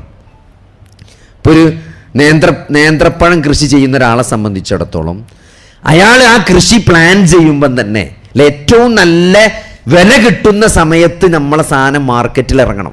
അല്ലെ, നമ്മളെ നാട്ടിൽ ഏറ്റവും കൂടുതൽ വില കിട്ടിയപ്പോഴാണ് ഓണത്തിനാണ്. ഓണത്തിൻ്റെ സമയത്ത് നമ്മളെ വാഴക്കൃഷി പാകമായിട്ട് കൊല മാർക്കറ്റിലേക്ക് എത്തിയാലാണ് നമ്മളെ വിളക്ക് ഏറ്റവും കൂടുതൽ വില കിട്ടുക. ആ സമയത്ത് വിളവെടുക്കണമെങ്കിൽ എന്ന് കൃഷി ചെയ്യണം നമ്മൾ തീരുമാനിച്ച് അന്ന് മണ്ണ് റെഡിയാക്കി ഏറ്റവും നല്ല വിത്ത് ഇടുന്ന കിട്ടുവച്ചാൽ അവിടുന്ന് ബൾക്കായിട്ട് പർച്ചേസ് ചെയ്ത് റെഡിയാക്കി സെറ്റ് ചെയ്ത് അങ്ങനെ നിങ്ങളത് വളർത്തി അത് പാകമായി വിളവെടുക്കുന്ന ഒരു ദിവസമുണ്ട്. അന്ന് ആ ലോഡ് കയറ്റി പോകണം. അന്നാണ് അയാളുടെ ജീവിതത്തിൽ ഏറ്റവും സന്തോഷം ഉണ്ടാകുക. കാരണം ഈ എടുത്ത എഫർട്ടിനൊക്കെയുള്ള കൂലി അല്ലെങ്കിൽ ആ സന്തോഷം അയാൾ അനുഭവിക്കുന്നത് അന്നാണ്. പക്ഷെ അല്ലാഹു സുബ്ഹാനഹു വ തആല ഈ കൃഷിയെ പറ്റിയൊക്കെ പറഞ്ഞിട്ട് അതിൻ്റെ വിളവെടുപ്പിനെ കുറിച്ച് പറയുന്നേ ഇല്ല. വിശുദ്ധ ഖുർആന്റെ പ്രത്യേകത തന്നെ, നിങ്ങൾ ഓരോ സമയത്ത് ഖുർആൻ ഓതുമ്പോഴും ഒരേ ആയത്ത് എത്ര തവണ നിങ്ങൾ ഓതിയാലും ആ ആയത്ത് കൂടുതൽ കൂടുതൽ ആശയങ്ങൾ നമുക്ക് നൽകും. എത്രത്തോളം നിങ്ങൾ അതിനെപ്പറ്റി ചിന്തിക്കുന്നുണ്ടോ അത്രയും ആശയങ്ങൾ ആ ഖുർആൻ നമുക്ക് നൽകുന്നതാണ്. അഫലാ യതദബ്ബറൂനൽ ഖുർആന, നിങ്ങൾ ഖുർആനെ പറ്റി ഉറ്റാലോചിക്കുന്നില്ലേ എന്നാണ് അള്ളാഹ് ചോദിക്കുന്നത്. ഖുർആൻ ഇങ്ങനെ ഓതല്ല, നിങ്ങൾ ഖുർആൻ ഓതുന്നില്ലേ എന്നല്ല ചോദിച്ചത്, നിങ്ങൾ ഖുർആനെ പറ്റി ഉറ്റാലോചിക്കുന്നില്ലേ, ആലോചിക്കുന്നില്ലേ എന്ന് പോലല്ല ചോദിച്ചത്. അറബിയിൽ ഫഅല എന്ന് പറഞ്ഞാൽ പ്രവർത്തിച്ചു എന്നാണ്. പ്രവർത്തിച്ചു, ഫഅല വസൻ എന്നാണ് അതിൻ്റെ പറയാം. തഫഅല എന്ന് പറഞ്ഞാൽ മെനക്കെട്ടു എന്നാണ്. അതായത് കുറച്ച് എടങ്ങേറോടുകൂടി പ്രവർത്തിക്കണീനാണ് അറബിയിൽ തഫഅല എന്ന് പറയാം. ഫഅലിൻ തഫഅലിൻ വ്യത്യാസമുണ്ട്. ഫഅല എന്ന് പറഞ്ഞാൽ സിംപ്ലി ചെയ്തു എന്നാണ്. തഫഅല എന്ന് പറഞ്ഞാൽ മെനക്കെട്ടു എന്നാണ്. അത് കുറച്ച് കഷ്ടപ്പെട്ട് ചെയ്തതിനാണ് തഫഅല പറയാ. അപ്പൊ തഫഅല വസ്നിൽ അതേ രൂപത്തിൽ വരുന്ന എല്ലാ വാക്കിനും ഒരു മശക്കത്ത് ഉണ്ടാവും, അതിൽ ഒരു എടങ്ങേറോട് കൂടിയിട്ടാണ് നടക്കുക. അപ്പൊ തദബ്ബുർ എന്ന് പറഞ്ഞാൽ ആലോചിക്കുക എന്നല്ല, ഉറ്റാലോചിക്കുക എന്നാണ്. കുറച്ച് മെനക്കെട്ട് വെറുതെ കട്ടൻ ചായ കുടിച്ച് ആകാശത്തേക്ക് നോക്കിക്കലല്ല, കുറച്ചിങ്ങനെ കാര്യമായിട്ടിരുന്ന ആയത്തിനെ പറ്റി ചിന്തിക്കണാണ് തദബ്ബുർ നടത്തുക എന്ന് പറഞ്ഞാൽ. നിങ്ങൾ വിശുദ്ധ ഖുർആന്റെ ആയത്തിന് ഓരോ പ്രാവശ്യം തദബ്ബുർ നടത്തുമ്പോഴും നിങ്ങൾക്ക് നേരത്തെ കിട്ടാത്തൊരു പുതിയ പോയിന്റ് കിട്ടും. ഈ ആയത്തുകൾ നോക്കി, ഈ ആയത്തിൽ അല്ലാഹു സുബ്ഹാനഹു വ തആല എന്ത് പറഞ്ഞിട്ടില്ല, കർഷകനെ പറ്റി, കർഷകന്റെ ആ ചെടികൾ വളർന്നു വന്നു എന്നാണ്. ആ മഴ കൊണ്ടു എന്താണ്, കമസലി ഗൈസിൻ അഅജബൽ കുഫാറ നബാതുഹു, ഒരു പാകമായ മഴ പോലെയാണ്. ആ മഴ കർഷകനെ ആശ്ചര്യപ്പെടുത്തി. കാരണം അവൻ്റെ ചെടികളൊക്കെ അങ്ങോട്ട് വളർന്നു, ആ വിത്തുകൾ മുളച്ച് നല്ല ഉഷാറായിട്ട് കായ്ച്ചു വന്നു എന്നാണ്. എന്നിട്ട് വിളവെടുപ്പിനെ പറ്റി പടച്ചോൻ പറയില്ല, സുമ്മ യഹീജു ഫതറാഹു മുസ്ഫറ, അതങ്ങോട്ട് നുരുമ്പിച്ച് നശിച്ച് വൈക്കോലായി എന്നാണ് പറഞ്ഞത്. അതിൻ്റെ വിളവെടുപ്പിനെ പറ്റി പടച്ചോൻ കാപ്പാൻ മുണ്ടിയിട്ടില്ല, അത് സൈലൻ്റാണ്. കാരണം വിളവെടുപ്പ് എന്ന് പറഞ്ഞത് ദുന്യാവിലല്ല, ജീവിതത്തിൻ്റെ വിളവെടുപ്പ് എന്ന് പറഞ്ഞാൽ ആഖിറത്തിലാണ്. ഇവിടെ കൊയ്തതൊന്നും ഇവിടെ കിട്ടുന്ന പടച്ചോ ആർക്കും ഓഫർ നൽകിയിട്ടില്ല. അല്ലേ, നിങ്ങൾക്ക് പ്രതിഫലം പൂർത്തിയാക്കി തരുന്ന ഒരു ദിവസം എന്ന് പറഞ്ഞാൽ അത് മരണാനന്തര ദിവസമാണ്. മരണാനന്തര വിചാരണയിലാണ് പ്രതിഫലം പൂർണ്ണമായിട്ട് നൽകപ്പെടുക. ഇവിടുന്ന് ഒരാൾക്കും പ്രതിഫലം പൂർണ്ണമായിട്ട് നൽകപ്പെടൂല.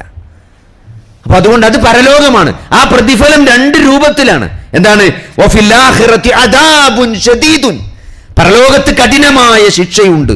പിന്നെ വമഗ്ഫിറത്തും മിനല്ലാഹി വറിദ്വാൻ, അള്ളാഹുവിൻ്റെ പാപമോചനമുണ്ട്, അള്ളാഹുവിൻ്റെ തൃപ്തി ഉണ്ട്. ഈ രണ്ട് ഓപ്ഷനാണ് ഒരാൾക്കുള്ളത്. ഈ രണ്ടൊരു ഓപ്ഷനിൽ ഏതെങ്കിലും ഒരു ഓപ്ഷനാണ് നാളെ ആഖിറത്തിൽ കിട്ടുക. ഒന്നുകിൽ അദാബുൻ ഷദീദായിരിക്കും, അല്ലെങ്കിൽ മഗ്ഫിറത്തും വറിദ്വാനായിരിക്കും. അതേത് കിട്ടണമെന്നത് അതിവിടെ കിട്ടൂല. ഇവിടെ ഇതൊക്കെ തുരുമ്പിച്ചാണ് എല്ലാം കഴിഞ്ഞു പോകും. ഇവിടെ ആരും ബാക്കിയാവില്ല. നബി സല്ലല്ലാഹു അലൈഹി വസല്ലമയെ വധിക്കാൻ ശ്രമിച്ചവർ, അല്ലേ, അവരിവിടെ ശാശ്വതരായിട്ടില്ല. നബിനോട് പറയണ്ട, അവരിവിടെ ശാശ്വതരാവില്ല. നമ്മളെ കൊന്ന് ഈ പ്രത്യയ ശാസ്ത്രത്തെ എങ്ങനെ അടിച്ചൊതുക്കാൻ ശ്രമിച്ചാലും ഇവിടെ ആരും എന്ത് ചെയ്യാമല്ല, കാലാകാലം ജീവിക്കാൻ പോണില്ല. ഇത് അള്ളാഹുവിനൊരു നടപടിക്രമമുണ്ട്. അതുകൊണ്ട് എത്ര വലിയ സമ്പന്നനാണെങ്കിലും, എത്ര വലിയ ദുനിയാവ് നമ്മൾ നേടിയിട്ടുണ്ടെങ്കിലും, എത്ര വലിയ സമ്പത്ത് നമ്മൾ ഉടമപ്പെടുത്തുന്നുണ്ടെങ്കിലും സഹോദരങ്ങൾ, ഇതിനൊക്കെ ചെറിയൊരു ആയുസ്സേ ഉള്ളൂ, ഒരായുസുള്ളൂ. അത് കഴിഞ്ഞത് അനന്തരാവകാശികളിലേക്ക് ഇത് കൈമാറ്റം ചെയ്യപ്പെടും.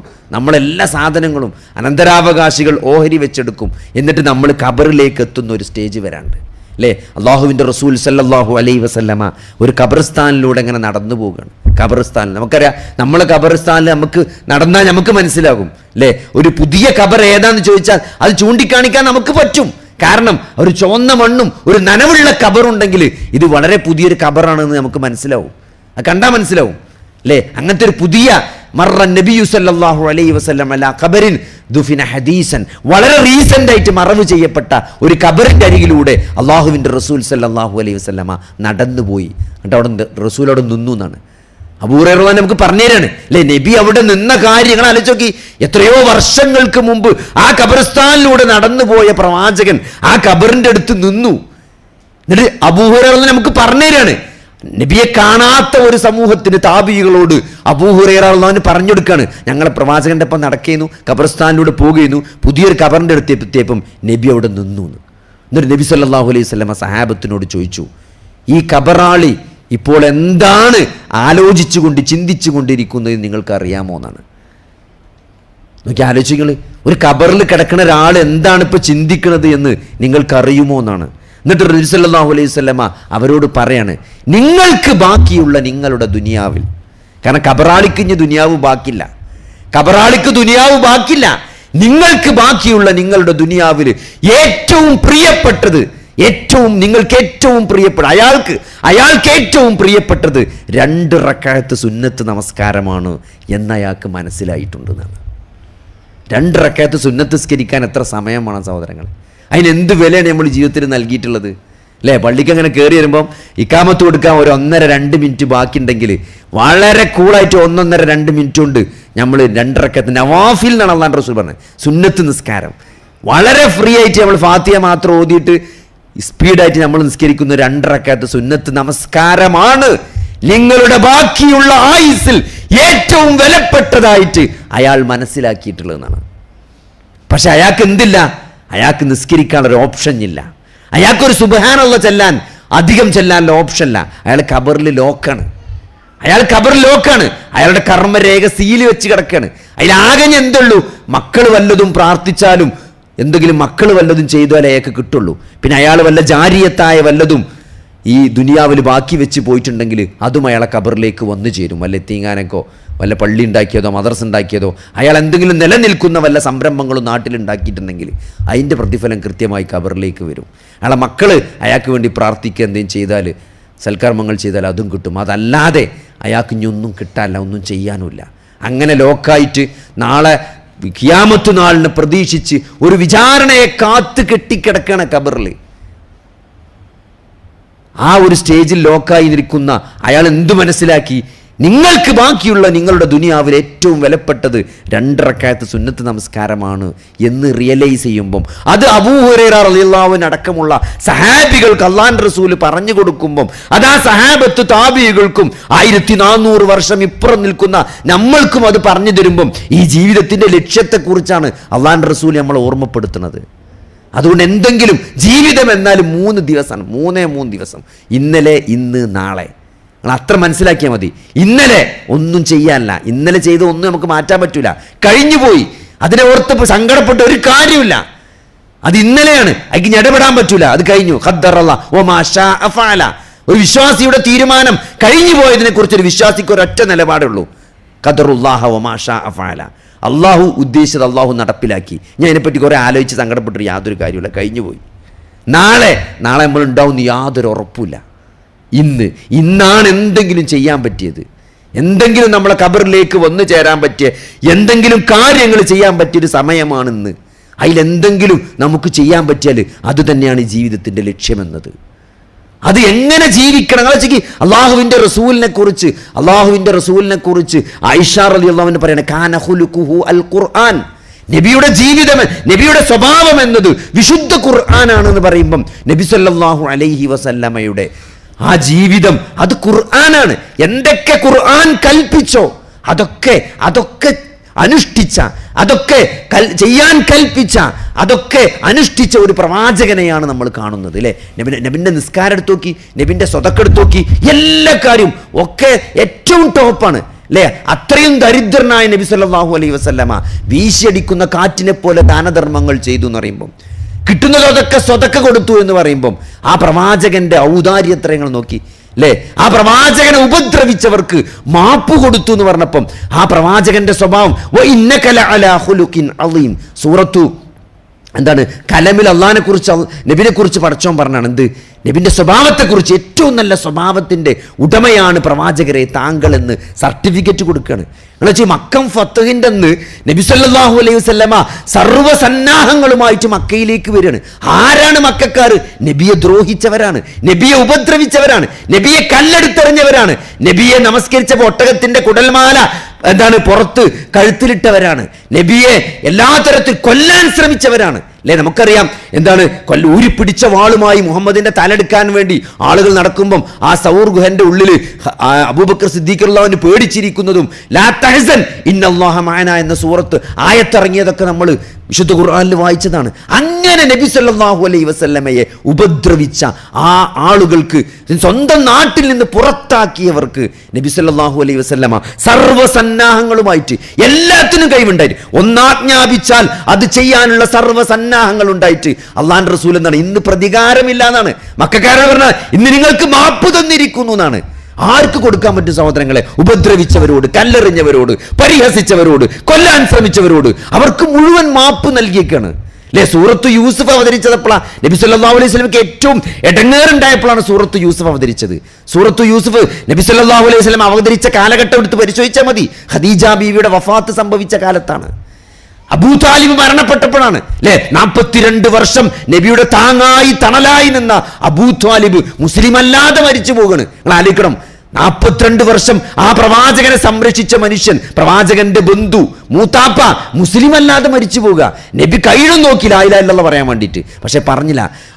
അബൂലഹബിന്റെ മുഖത്തേക്ക് നോക്കും, നബിന്റെ മുഖത്തേക്ക് നോക്കും, പിന്നെയും നോക്കും. അവസാനം ലാ ഇലാഹ ഇല്ലല്ലാഹ് പറയാതെ ഫീ മില്ലത്തി അബ്ദുൽ മുത്തലിബ് എന്ന് പറഞ്ഞിട്ടാണ് അബൂ താലിബ് മരിച്ചു പോകുന്നത്. നബിക്ക് വല്ലാത്ത സങ്കടം ഉണ്ടായി, നബിക്ക് വല്ലാത്ത വിഷമുണ്ടായി. ആയത്തിറങ്ങി, അല്ലാഹു ആയത്തിറക്കി, ഇന്നക ലാ തഹ്ദി മൻ അഹ്ബബ്ത, പ്രവാചകരെ താങ്കൾ ഇഷ്ടപ്പെട്ട ആളുകളെ ഹിദായത്തിലാക്കാൻ താങ്കൾക്ക് കഴിയുകയില്ല എന്നാണ്. നിങ്ങൾ വിചാരിച്ച ഒരാളെ മുസ്ലിമാക്കാൻ പറ്റൂല എന്ന് പച്ചക്ക് പടച്ചോൻ പറഞ്ഞു നബിനോട്. അബൂ താലിബിനെ മുസ്ലിമാക്കാൻ നബിക്ക് പറ്റിയില്ല. സങ്കടമാണ്. 42 വർഷമാണ്, 1-2 വർഷമല്ല. വാപ്പല്ലാത്ത ഉമ്മല്ലാത്തൊരു കുട്ടിനെ പിതാമഹന്റെ അടുത്ത് ഏറ്റെടുത്തിട്ട് 42 വർഷം നബിയുടെ തണലായി നിന്ന മനുഷ്യൻ മുസ്ലിം അല്ലാതെ മരിച്ചുപോയി. ഖദീജ ബീവി മരിച്ചുപോയി, മക്കയിൽ നിന്ന് പുറത്താക്കപ്പെട്ടു. അല്ലേ, അവിടെ നിന്ന് ബഹിഷ്കരിക്കപ്പെട്ടു, മലഞ്ചെരുവിൽ ജീവിക്കേണ്ടി വന്നു. അവസാനം ത്വായിഫിലേക്ക് പോയി അഭയം കിട്ടുമോ നോക്കാൻ വേണ്ടി. അവിടെ തെരുവ് കുട്ടികൾ കല്ലെറിഞ്ഞു മുറിയായി. നബി പ്രയാസപ്പെട്ടു, സങ്കടപ്പെട്ടു. സൂറത്ത് യൂസുഫാണ് അവതരിപ്പിച്ചത്. നബി സല്ലല്ലാഹു അലൈഹി വസല്ലമയെ ആശ്വസിപ്പിച്ചുകൊണ്ട് സൂറത്ത് യൂസുഫ് ഇറങ്ങി. എന്താ ആശ്വാസം? പ്രവാചകരെ താങ്കളെ പുറത്താക്കുന്നത് ആരാണ്? താങ്കളുടെ കുടുംബക്കാരാണ്, നാട്ടുകാരാണ്. അതുകൊണ്ട് നബിക്ക് വിഷമുണ്ട് സ്വാഭാവികമായിട്ടും. നബി ഏറെ സ്നേഹിച്ച കുടുംബക്കാരും നാട്ടുകാരും പുറത്താക്കുമ്പം വിഷമം ഒന്നുകൂടി കൂടും. അല്ലേ, എന്നാൽ യൂസുഫ് എന്നൊരു പ്രവാചകൻ നേരത്തെ കഴിഞ്ഞു പോയിട്ടുണ്ട്. അദ്ദേഹത്തെ കൊല്ലാൻ ശ്രമിച്ചത് സഹോദരങ്ങളാണ്. രക്തത്തിൽ പിറന്ന സഹോദരങ്ങൾ കൊല്ലാൻ ശ്രമിച്ച ഒരു പ്രവാചകന്റെ കഥ പറഞ്ഞു കൊടുക്കുകയാണ് നബിക്ക് അല്ലാഹു സുബ്ഹാനഹു വ തആല. അതുകൊണ്ട് വിഷമിക്കണ്ട, യൂസുഫിനെ അല്ലാഹു രക്ഷിച്ചിട്ടുണ്ട്. അല്ലേ, താങ്കളെ മക്കയിൽ നിന്നാണ് പുറത്താക്കാൻ ശ്രമിക്കുന്നത്, യൂസുഫിനെ കിണറ്റിലാണ് കൊണ്ടുപോയിട്ടിട്ടത്. അവിടുന്ന് അടിമച്ചന്തയിലാണ് വിൽക്കപ്പെട്ടത്. നിങ്ങൾ ആലോചിച്ച് നോക്കി, അടിമച്ചന്തയിൽ വിൽക്കപ്പെട്ട സഹോദരങ്ങൾ കിണറ്റിലെറിഞ്ഞ് കൊല്ലാൻ ശ്രമിച്ച ഒരു പ്രവാചകനെ അല്ലാഹു കിണറ്റിൽ നിന്ന് രക്ഷപ്പെടുത്തിയ ഒരു കഥ നബിക്ക് പറഞ്ഞു കൊടുക്കുകയാണ്. വിഷമിക്കേണ്ട നബിയെ, നിങ്ങളെ നാട്ടുകാരല്ലേ കൊല്ലാൻ നോക്കിയത്, നമ്മുടെ സഹോദരങ്ങൾ കൊല്ലാൻ നോക്കിയൊരു പ്രവാചകൻ ചരിത്രത്തിൽ കഴിഞ്ഞു പോയിട്ടുണ്ട്. ആ പ്രവാചകനെ അള്ളാഹു സംരക്ഷിച്ചു. എന്നിട്ട് യൂസുഫ് ഈജിപ്തിലെ ജയിലിലേക്ക് പോവാണ്. ചെയ്യാത്ത കുറ്റത്തിന്റെ പേരിൽ വർഷങ്ങളോളം ജയിൽ കിടക്കുന്ന ഒരു പ്രവാചകൻ. ആ പ്രവാചകന്റെ മാനസികാവസ്ഥകൾ ആലോചിച്ച് നോക്കി. അല്ലേ, ഞാൻ MDM-നെതിരല്ലേ സംസാരിക്കുന്ന, ലഹരിക്കെതിരെ ക്യാമ്പയിൻ നടത്തുന്ന എൻ്റെ വീട്ടിൽ നിന്ന് MDM കിട്ടി എന്ന് പറഞ്ഞിട്ട് എന്നെ അറസ്റ്റ് ചെയ്ത് ജയിലിലിട്ടാൽ അത് സോഷ്യൽ മീഡിയയിൽ ഇങ്ങനെ ന്യൂസായിട്ട് വന്ന് പോസ്റ്റും ഇതൊക്കെ ആളുകൾ എന്നെ പരിഹസിക്കും. എനിക്ക് എത്ര വിഷമമുണ്ടാവും. കള്ളക്കേസിൽ കുടുക്കി ഞാൻ എന്തിനെതിരെയാണോ സംസാരിക്കുന്നത് അതിലെന്നെ കുടുക്കിയിട്ട് എന്നെ ജയിലിലിട്ടാലുള്ള എൻ്റെ മാനസികാവസ്ഥ എന്തേക്കാരം?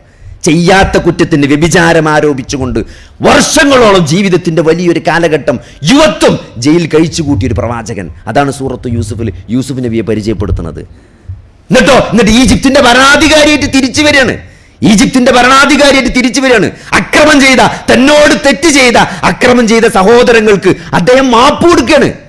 അതേപോലെയാണ് നബി സല്ലല്ലാഹു അലൈഹി വസല്ലമയുടെ ജീവിതം. നബിനെ ആസ്വദിപ്പിച്ചുകൊണ്ട് ഇറങ്ങിയ സൂറത്ത് യൂസുഫ് നബിക്ക് എന്താണോ സംഭവിച്ചത് അതിന്റെ വേറൊരു കോപ്പിയാണ് നബി സല്ലല്ലാഹു അലൈഹി വസല്ലമക്ക് സംഭവിച്ചത്. അല്ലെ, നാട്ടുകാർ അദ്ദേഹത്തെ കൊല്ലാൻ ശ്രമിച്ചു, നാട്ടുകാർ അപഹസിച്ചു, നാട്ടുകാർ പുറത്താക്കാൻ നോക്കി. എന്നിട്ടോ ആ നാട്ടുകാർക്ക് മാപ്പ് കൊടുക്കുന്ന, ആ നാട്ടുകാർ അധികാരം മുഴുവനും തിരിച്ചു കിട്ടി ആ നാട്ടിലേക്ക് തിരിച്ചു വന്ന് ആ നാട്ടുകാർക്ക് മുഴുവനും മാപ്പ് കൊടുക്കുന്ന ഒരു വലിയ പ്രവാചകനെയാണ് അല്ലാഹു സുബ്ഹാനഹു വ തആല നമുക്ക് എന്ത് ചെയ്തത്, നമുക്ക് മാതൃകയാക്കി തന്നിട്ടുള്ളത്.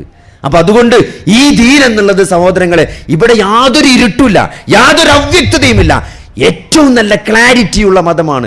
എങ്ങനെയാണ് ഒരു മുസ്ലിം ജീവിക്കേണ്ടത് എന്നതിന് ആ പ്രവാചകന്റെ 23 വർഷത്തെ സംഭവ ബഹുലമായ ജീവിതം. അല്ലെ, ജീവിതത്തിൽ ചെറിയ ഇടങ്ങേറ് വരുമ്പോൾ നമ്മൾ നബിനെ ആലോചിച്ചാൽ മതി. അല്ലെ, അഞ്ചോ ആറോ കുട്ടികളെ ജീവിച്ചിരിക്കുമ്പോൾ മറവ് ചെയ്ത ഒരു മാപ്പയെ കുറിച്ച് നിങ്ങൾ ചിന്തിച്ചിട്ടുണ്ടോ? ഒരാളുടെ ജീവിതത്തിൽ ഏറ്റവും വലിയ വിഷമം എന്ന് പറഞ്ഞാൽ നമ്മൾ ജീവിച്ചിരിക്കുമ്പം നമ്മുടെ മക്കളെ മയ്യത്ത് ഇറക്കിക്കേണ്ടി വരാ, നമ്മളെ മകന്റെ അല്ലെങ്കിൽ മകളുടെ മയ്യത്ത് നമ്മൾ നിസ്കരിക്കേണ്ട ഒരു അവസ്ഥ എന്ന് പറഞ്ഞാൽ അത് വല്ലാത്ത സങ്കടകരമായ അവസ്ഥയാണ്. അതിന് വലിയ പ്രതിഫലമാണ് പഠിച്ചു തന്നിട്ടുള്ളത്. അല്ലേ, ഒരു കുട്ടി ഒരു ഇഷ്ടപ്പെട്ട ഒരു കരളിന്റെ കഷ്ണം നമ്മളിൽ നിന്ന് വേർപ്പെട്ടിട്ട് നമ്മൾ അതിൽ ക്ഷമിച്ചാൽ, അള്ളാഹുവിന് നന്ദി കാണിച്ചാൽ അള്ളാഹു സ്വർഗത്തിൽ വീട് തരുമെന്നാണ്. അത്രയും വലിയ പ്രതിഫലമാണ്. അതിനെക്കുറിച്ച് ഗ്രന്ഥം എഴുതാൻ വേണ്ടിയിട്ട് ഒരു താബിയായ പണ്ഡിതൻ അതിനെക്കുറിച്ച്, അതായത് ജീവിച്ചിരിക്കുമ്പോൾ മക്കൾ മരിച്ചാൽ കിട്ടാൻ പോകുന്ന പ്രതിഫലത്തെക്കുറിച്ച് അദ്ദേഹം ഒരു കിതാബ് എഴുതാണ്. കിതാബ് മുകളിൽ എഴുതി കഴിഞ്ഞിട്ട് അദ്ദേഹം അവസാനം പറയാണ്, എൻ്റെ ഒരു കുട്ടി പോലും, എത്ര കുട്ടികളുടെ മുമ്പ് എൻ്റെ ഒരു കുട്ടി പോലും മരിച്ചില്ലല്ലോ എന്നുള്ളത്. അത്രയും പ്രതിഫലമാണ് അതിൽ ക്ഷമിക്കുന്ന രക്ഷാകർത്താവിന് അള്ളാഹു നൽകാൻ, പരലോകത്ത് നൽകാൻ പോണ പ്രതിഫലം എന്ന് പറഞ്ഞത്. അപ്പൊ അതുകൊണ്ട് ഇതിലൊന്നും ഒരു നഷ്ടമല്ല സഹോദരങ്ങളെ. ഈ ജീവിതത്തിൽ എന്തൊക്കെ നമുക്ക് പ്രയാസമായിട്ട് ഫീൽ ചെയ്യുന്നുണ്ടോ അതിനൊക്കെ പടച്ചോ നാളെ പ്രതിഫലം നൽകും. ഇതൊന്നും ഒരു വിശ്വാസിയെ സംബന്ധിച്ചിടത്തോളം ഇതൊന്നും എന്താവൂല, ഒരു നഷ്ടമാകൂല. അപ്പൊ അതുകൊണ്ട് അത്രയും ജീവിതത്തെക്കുറിച്ച് നബി സല്ലല്ലാഹു അലൈഹി വസല്ലം 5 or 6 ആൺകുട്ടികൾ ജീവിച്ചിരിക്കെ, നബിയും ജീവിച്ചിരിക്കെ മരിച്ചിട്ടുണ്ട്. 5 or 6 ആൺകുട്ടികളെ മറവ് ചെയ്ത ഒരു പ്രവാചകൻ. ജനങ്ങൾ പരിഹസിക്കാണ്, വാലറ്റവൻ, മുഹമ്മദിന്റെ ആൺകുട്ടികൾ മുഴുവൻ മരിച്ചുപോയി, അവൻ വാലറ്റവനാണ് എന്ന് പറഞ്ഞ് ജനങ്ങൾ പരിഹസിക്കുക. എത്ര വിഷമമുണ്ടാവും. 5-6 കുട്ടികൾ മരിച്ചു എന്ന് മാത്രമല്ല, ജനങ്ങൾ പരിഹസിക്കുക, വാലറ്റവൻ എന്ന് പറഞ്ഞിട്ട്. അള്ളാഹു ആയത്തിറക്കി സമാധാനിപ്പിച്ചു, ഇന്നാ അഅ്തൈനാകൽ കൗസർ ഫസല്ലി ലിറബ്ബിക വൻഹർ ഇന്ന ശാനിഅക ഹുവൽ അബ്തർ. പ്രവാചകരെ, അവരല്ല താങ്കൾ അല്ല വാലറ്റവൻ, അവരാണ് വാലറ്റവർ. കാരണം ഇന്ന് ആരാണ് സഹോദരങ്ങളെ അബൂജഹലിനെ ആരാ ഓർക്കണ്, ഉത്ബൻ ആരാണ് ഓർക്കണ്, ഷൈബൻ ആരാണ് ഓർക്കണ്, അബൂലഹബിൻ ആരാ ഓർക്കണ്? അല്ലേ, ആരും ഓർക്കുന്നില്ല. പക്ഷേ അള്ളാഹുവിന്റെ റസൂല് 200 കോടി ഫോളോവേഴ്സ് ഉണ്ടായിട്ട് അള്ളാഹുവിന്റെ റസൂലിന്റെ വ്യക്തിത്വം അജയ്യമായി ലോകാവസാനം വരെ നിലനിൽക്കും. മുഹമ്മദുർ റസൂലുള്ളാഹ് എന്നത് അത് കേവലം ഒരു വാക്കല്ല, അതൊരു ജീവിതത്തിന്റെ നിലപാടാണ്. ആളുകൾ ഹൃദയങ്ങളിൽ ഏറ്റെടുത്തതാണ്. ജീവിതം കൊണ്ട് ഫോളോ ചെയ്യുന്ന അത്രയും ഫോളോവേഴ്സിനെ അത്രയും വലിയൊരു നേതാവാക്കി അള്ളാഹു മുഹമ്മദ് നബി സല്ലല്ലാഹു അലൈഹി വസല്ലമയെ മാറ്റി എന്നുള്ളത് അത് നബിക്ക് അള്ളാഹു കൊടുത്ത അംഗീകാരമാണ്. അല്ലേ, അപ്പൊ അതുകൊണ്ട് സഹോദരങ്ങളെ, നമ്മുടെ ജീവിതത്തിൽ നമുക്ക് നല്ല ക്ലാരിറ്റി ഉണ്ട്. ഇസ്ലാമിന്റെ ഏതൊരു കാര്യവും നമ്മൾ കൃത്യമായിട്ട് ഇന്നൽ ഹലാല ബയ്യിനും ഇന്നൽ ഹറാമ ബയ്യിനും, കൃത്യമായിട്ട് ഹദീസാണ്. ഹലാല് വ്യക്തമാണ്, ഹറാമും വ്യക്തമാണ്. ഒരു ക്ലാരിറ്റി കുറവില്ല.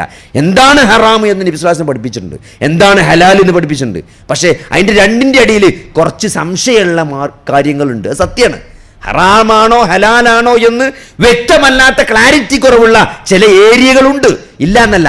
അതുകൊണ്ട് ഒരു വിശ്വാസിയുടെ നിലപാട് എന്തേക്കാരം, ആ ക്ലാരിറ്റി ഇല്ലാത്തതിലേക്ക് പോകൂല എന്നുള്ളതാണ്. ഹറാമാണ്, സംശയമുണ്ടോ? പോകൂല. എന്തിനാ സംശയമുള്ള, എന്തിനെടുക്കണം? കാരണം നമ്മുടെ പരലോകത്തിൽ നമ്മൾ എന്തിന് റിസ്ക് എടുക്കണം? ഒരു തിരിച്ചുവരവ് സാധ്യമല്ല, ഒരു സേവ് എക്സാം ഇല്ല, രണ്ടാമത് പരീക്ഷ എഴുതാൻ പറ്റൂല. അല്ലേ, രണ്ടാമത് പരീക്ഷ ചെയ്താൽ ഒരു ഓപ്ഷൻ അല്ല. ഭൂമിയിലേക്ക് തിരിച്ചു വന്ന് ഞാൻ സ്വതക്ക കൊടുക്കാം, ഞാൻ നന്നായി ജീവിക്കാം എന്ന് പറയാനുള്ള ഒരു ഓപ്ഷൻ നാളല്ലാത്തത് കൊണ്ട് നമ്മൾ എന്തിന് സഹോദരങ്ങളെ റിസ്ക് എടുക്കണം? അതുകൊണ്ട് ഈ ദുനിയാവെന്ന് പറഞ്ഞത് അത് വലിയ പരീക്ഷണം തന്നെയാണ്. ഈ ദുനിയാവ് കൃത്യമായി ജീവിതത്തിൻ്റെ ലക്ഷ്യം മനസ്സിലാക്കിക്കൊണ്ട് ഓരോ സെക്കൻഡും നമുക്ക് എല്ലാത്തിനും 2 ഓപ്ഷനേ ഉള്ളൂ. അല്ലേ, നമ്മൾ സംസാരിക്കുകയാണെങ്കിൽ, നമ്മൾ വാ തുറക്കുകയാണെങ്കിൽ, നമ്മൾ എഴുതുകയാണെങ്കിൽ, നമ്മൾ ഗൂഗിൾ പേയിൽ നമ്മൾ പ്രസ് ചെയ്യുകയാണെങ്കിൽ, നമ്മൾ അതിൻ്റെ പാസ്വേഡ് അടിക്കുമ്പോഴും സഹോദരങ്ങളെല്ലാം ഒന്നുകിൽ നമുക്ക് നാളെ പരലോകത്ത് അത് അനുകൂലമായി വരും, അല്ലെങ്കിൽ അത് പ്രതികൂലമായിട്ട് വരും. അത് എന്താകണമെന്ന് നമ്മളാണ് തീരുമാനിക്കേണ്ടത്. അല്ലേ, ഞാനിപ്പോൾ പേ ചെയ്യുന്ന ഈ പൈസ, അല്ലേ, അത് ഹറാം കാണാനാണോ പേ ചെയ്യുന്നത്? അത് ഹറാമായിട്ടുള്ളൊരു ഇൻവെസ്റ്റ്മെൻറ്റിലേക്കാണോ പോണത്? അല്ലേ, അങ്ങനെയാണെങ്കിൽ സഹോദരങ്ങളെ അത് നാളെ വിചാരണയിൽ തടസ്സമായിട്ട് വരും. ഞാൻ എൻ്റെ ജോലി തിരക്ക് കാരണം നമസ്കാരം നഷ്ടപ്പെടുന്നൊരവസ്ഥ ഉണ്ടോ? 5 നേരത്തെ നിസ്കാരം എന്ന് പറഞ്ഞാൽ ഒരു മുസ്ലിമിനെ സംബന്ധിച്ചിടത്തോളം കോംപ്രമൈസ് ചെയ്യാൻ പാടില്ലാത്തൊരു സാധനമാണ്. യുദ്ധത്തിന്റെ സന്ദർഭത്തിൽ പോലും നമസ്കാരം മാറ്റിവെക്കാൻ അനുവദിച്ചിട്ടില്ല. അങ്ങനെ ആലോചിച്ച് നോക്കി, അത്ര ഗൗരവമുള്ള വിഷയമാണ് അല്ലേ? അത്ര നിസ്കാര യുദ്ധത്തിൽ നമസ്കരിക്കേണ്ട രൂപം പോലും ഇസ്ലാമിലുണ്ട്. നിങ്ങൾ ആലോചിച്ച് നോക്കി, ജീവൻ മരണ പോരാട്ടത്തിൽ എന്തിനാണ് യുദ്ധം ചെയ്യണത്? അള്ളാഹുവിന്റെ കെലിമത്ത് ഉന്നതമായി നിൽക്കാനാണ് നമ്മൾ യുദ്ധം ചെയ്യണത്. ഒരു വിശ്വാസി ജിഹാദിൽ ഏർപ്പെടുന്ന യുദ്ധം ചെയ്യേണ്ട അവസ്ഥ എപ്പോഴാണ്? അത് അള്ളാഹ്ക്ക് വേണ്ടിയാണ്. ഒരാൾ യുദ്ധത്തിന് പോകുക എന്ന് പറഞ്ഞാൽ തന്നെ സ്വർഗ്ഗമാണ്. കാരണം എന്താ? കാരണം ജീവൻ കൊടുക്കാൻ തയ്യാറാണ് എന്ന പ്രഖ്യാപനമാണ് ജിഹാദിന് പോകുന്നത്. ആ യുദ്ധം ചെയ്യുമ്പോൾ പോലും നമസ്കാരത്തിന് ഒഴിവില്ല, ഇളവില്ല എന്ന് പറയും, അല്ലെങ്കിൽ നമസ്കാരം നമ്മൾ എക്സ്ക്യൂസ് ഒഴിവാക്കാൻ പറ്റില്ല എന്ന് പറയുമ്പം നമസ്കാരത്തിന്റെ ഗൗരവം എത്രയാണ്? അപ്പൊ അതുകൊണ്ട് സഹോദരങ്ങളെ, അങ്ങോട്ടോ ഇങ്ങോട്ടോ ആക്കാൻ ചില സന്ദർഭങ്ങൾ ഇസ്ലാം അനുവദിച്ചിട്ടുണ്ടെന്നല്ലാതെ നിസ്കാരം ഒഴിവാക്കാൻ ഒരു സാഹചര്യവും എന്തില്ല, ഒരു അനുവാദവും ഇസ്ലാമിലില്ല. നിങ്ങൾക്ക് ബുദ്ധിയുണ്ടോ ബോധമുണ്ടോ നിസ്കരിച്ചിരിക്കണം. ബുദ്ധിയുണ്ടോ ബോധമുണ്ടോ നിസ്കരിച്ചിരിക്കണം. അത് നിൽക്കാൻ പറ്റില്ലെങ്കിൽ അങ്ങനെ ഒരു അവസ്ഥ കിടന്നിട്ട് മൂത്രത്തിനും എല്ലാം ഓട്ടിക്കൂടിയും ട്യൂബ് ഇട്ടിട്ട് എല്ലാ ഇലക്ട്രോണിക് ഗാഡ്ജറ്റുകളുടെയും സൗണ്ടിന്റെ അടിയിൽ കിടന്നിട്ടാണ് നിങ്ങൾ ബോധത്തോടെ കിടക്കുന്നതെങ്കിൽ നിങ്ങൾക്ക് നമസ്കാരം നിർബന്ധമാണ്. ചില പേഷ്യൻസ് ചോദിക്കുമ്പോൾ അത്ഭുതപ്പെട്ടു പോകും. എല്ലാ ട്യൂബ് ഇട്ടിട്ട് ബോധം ഉണ്ടെങ്കിൽ ചോദിക്കും, എന്തിന് ഒരു വാപ്പ ചോദിച്ചെന്തറിയോ, ഒരു ക്ലോക്ക് ഞാൻ കാണുന്നിടത്ത് വെച്ച് തരുമെന്നാ ചോദിച്ചത്. ഇവർക്ക് ആകെ അറിയേണ്ട സമയം ICU ഇങ്ങനെ ഒരാഴ്ച 2 ആഴ്ച ഒരു ബെഡിൽ ഇങ്ങനെ മലന്ന് കിടക്കുമ്പോൾ അതിന്റെ അപ്പുറത്ത് എന്ത് ജീവിതം ഉള്ളത്? രാവിലായോ വൈകുന്നേരമായോ ഫുള്ളി മോണിറ്ററിന്റെ സൗണ്ടിൽ അയാൾക്ക് ആകെ അറിയേണ്ട എന്താരോ, ഒരു വലിയ ക്ലോക്ക് അവിടെ വെച്ചിരുന്നത് സമയം അറിഞ്ഞ് നിസ്കരിച്ചാൻ വേണ്ടി മാത്രം. അതാണ് ഒരു വിശ്വാസിയെ സംബന്ധിച്ചിടത്തോളം ഒരു ജീവിതത്തിലെ നിലപാട്. 5 നേരത്തെ നിസ്കാരം നഷ്ടപ്പെടാതിരിക്കുക എന്നുള്ളത് അത് ജീവിതത്തിന്റെ ലക്ഷ്യം തന്നെയാണ്. അത് നഷ്ടപ്പെട്ട സഹോദരങ്ങളെ നാളെ പരലോകത്ത് പ്രയാസം ഉണ്ടാകും. കാരണം ഒരാള് മരിച്ചു ചെന്നാൽ ആദ്യം ചോദ്യം ചെയ്യപ്പെടുക നിസ്കാരത്തെക്കുറിച്ചാണ്. അത് സീരിയസ് ആണ്. ഒരാൾ ഇന്ന് മുസ്ലിം ആയി കഴിഞ്ഞാൽ അയാൾക്ക് ഒന്നും അറബി അറിയില്ല, നിസ്കരിക്കാറില്ലെങ്കിലും അയാൾ നിസ്കരിച്ചിരിക്കണം എന്നാണ്. എങ്ങനെയാണോ നിസ്കാരം അയാൾക്ക് മനസ്സിലാകുന്ന രൂപത്തിൽ പറഞ്ഞു കൊടുത്തിട്ട് തക്ബീറൊക്കെ ചൊല്ലി അല്ലാഹു അക്ബർ എന്നെങ്കിലും ആ അല്ലാ എന്നെങ്കിലും ഉച്ചരിച്ചിട്ട് അയാൾ നമസ്കരിക്കൽ നിർബന്ധമാണെന്നാണ് പണ്ഡിതന്മാർ പറഞ്ഞത്. നിസ്കാരം ഒഴിവാക്കാൻ യാതൊരു എക്സ്ക്യൂസും ഇസ്ലാമിലില്ല എന്നുള്ളതാണ്. പക്ഷെ ആ നിസ്കാരം ആലോചിക്ക്, ആ ജമാഅത്തിൽ നമ്മൾ സമയത്ത് തെറ്റി പോകുന്ന അവസ്ഥ, നമ്മൾ നിസ്കാരം സമയത്തെ തൊട്ട് മാറിപ്പോകുന്ന ദുനിയാവിൻ്റെ തിരക്കിൽ പെട്ട് ജോലി കൊണ്ട് അല്ലെങ്കിൽ മീറ്റിങ്ങിൽ പെട്ട് നമസ്കാരം പോകുന്ന ഒരവസ്ഥ എന്ന് പറഞ്ഞാൽ അത് പരീക്ഷണമാണ്. ആ നമസ്കാരം അവിടെ നഷ്ടപ്പെട്ടു എന്നുള്ളത് നമ്മൾ ആ പരീക്ഷണത്തിൽ പരാജയപ്പെട്ടു എന്നുള്ളതാണ്. അപ്പോൾ അതുകൊണ്ട് സഹോദരങ്ങളെ, നാളെ ഞാൻ നേരത്തെ പറഞ്ഞ പോലെ ഖബറിൽ ലോക്കായി കിടക്കുമ്പം ഇതൊക്കെ തിരിച്ചറിയും, ഇതൊക്കെ നമ്മൾ മനസ്സിലാക്കും. പക്ഷേ രണ്ടാമത് തിരുത്താനോ ഒരു സുബ്ഹാനല്ലാഹ് പോലും ചെല്ലാനുള്ള ഒരു അനുവാദം അല്ലെങ്കിൽ ഒരു സാധ്യത ആ ഖബറിൽ ഇല്ല എന്നുള്ളതാണ്. വെറുതെ അല്ലല്ലോ മഹാനായ ഉസ്മാൻ ഇബ്നു അഫ്ഫാൻ റളിയല്ലാഹു അൻഹു ഖബർ കാണുമ്പോൾ കരഞ്ഞു എന്ന് ഹദീസിൽ കാണാൻ പറ്റും. ഖബർ കാണുമ്പോഴും ഖബറിനെ പറ്റി കേൾക്കുമ്പോഴും കരഞ്ഞിട്ട് താടി രോമങ്ങളിലൂടെ കണ്ണീരിങ്ങനെ ഉറ്റിറ്റ് വീഴുമെന്നാണ്. നബി സല്ലല്ലാഹു അലൈഹി വസല്ലമയുടെ സദസ്സിൽ പരലോക ശിക്ഷയെ പറ്റി പറയുമ്പോഴൊന്നും ഇല്ലാത്തൊരു കരച്ചിലാണ് ഖബർ കാണുമ്പോഴും ഖബറിനെ പറ്റി പറയുമ്പോഴും ഉസ്മാൻ റളിയല്ലാഹു അൻഹു കരഞ്ഞിരുന്നത് എന്നാണ്. സഹാബത്ത് ചോദിക്കുമായിരുന്നു എന്നാണ്, എന്താണ് ഉസ്മാൻ ഖബറിനെ പറ്റി, ഖബർ കാണുമ്പോഴും ഖബറിനെ പറ്റി പറയുമ്പോഴും നരകശിക്ഷയെ പറ്റി പറയുമ്പോൾ ഇല്ലാത്തൊരു കരച്ചിൽ താങ്കൾക്ക് എന്താണ് ഖബറിനെ പറ്റി പറയുമ്പോഴും ഖബർ കാണുമ്പോഴും എന്ന് ചോദിച്ചപ്പം അദ്ദേഹം കൊടുത്തൊരു മറുപടി ഉണ്ട്. അള്ളാഹുവിൻ്റെ റസൂൽ പറയുന്നത് ഞാൻ കേട്ടിട്ടുണ്ട്, ഖബർ എന്ന് പറഞ്ഞാൽ നാളെ പരലോകത്തെ ആദ്യത്തെ വീടാണ്. അവിടെ ആർക്കെങ്കിലും കാര്യങ്ങൾ എളുപ്പമായാൽ അവിടുന്ന് അങ്ങോട്ടൊക്കെ കാര്യങ്ങൾ അതിനേക്കാൾ എളുപ്പമായിരിക്കും. ഖബറിൽ എളുപ്പമാണെങ്കിൽ അവിടുന്ന് അങ്ങോട്ടൊക്കെ എളുപ്പമായിരിക്കും. ഖബറിൽ പ്രയാസമാണെങ്കിൽ അവിടുന്ന് അങ്ങോട്ട് കട്ടപ്പുകയ്ക്കാരം, അവിടുന്ന് അങ്ങോട്ട് പ്രയാസം തന്നെ ആയിരിക്കും. ആലോചിച്ച് നോക്കി, ആ അവസ്ഥയിൽ നമ്മൾ ഖബറിൽ കിടക്കുന്ന ഒരു സിറ്റുവേഷൻ ആലോചിച്ച് നോക്കി. കാരണം ഇനി ഒന്നും മാക്കില്ല, ഒന്ന് നിസ്കരിക്കാൻ പറ്റില്ല, നോമ്പ് വിൽക്കാൻ പറ്റില്ല, സ്വതക്ക ചെയ്യാൻ പറ്റില്ല, അമല് ചെയ്യാൻ പറ്റില്ല, കർമ്മങ്ങളൊക്കെ ലോക്കായി കഴിഞ്ഞു. ഇനി എന്താണ് ബാക്കിയുള്ളത്? ഒരു വിചാരണ മാത്രമാണ് ഇനി ബാക്കിയുള്ളത്. ആ വിചാരണ എങ്ങോട്ടെടുക്കുക എന്ന് ഏകദേശം സൂചന കിട്ടിയിട്ടുണ്ടാവും. അള്ളാഹുവിൻ്റെ കാരുണ്യം മാത്രം പ്രതീക്ഷിച്ചിട്ടാണ് പിന്നെ ആ ഖബറിൽ കിടക്കുന്നത്. അതുകൊണ്ടാണ് ഉസ്മാൻ ഇബ്നു അഫ്ഫാൻ അള്ളാഹുവിൻ്റെ ഖബർ കാണുമ്പം കരഞ്ഞത്, ഖബർ ഓർത്തിട്ട് കരഞ്ഞത്, ഖബറിനെ പറ്റി കേൾക്കുമ്പം കരഞ്ഞത്. പക്ഷേ അത് വെറും ഒരു കരച്ചിൽ അവസാനിക്കണില്ല, അത് കർമ്മങ്ങളിലൂടെ ആ ഖബറിലേക്ക് അദ്ദേഹം നേടിയിട്ടുണ്ട്.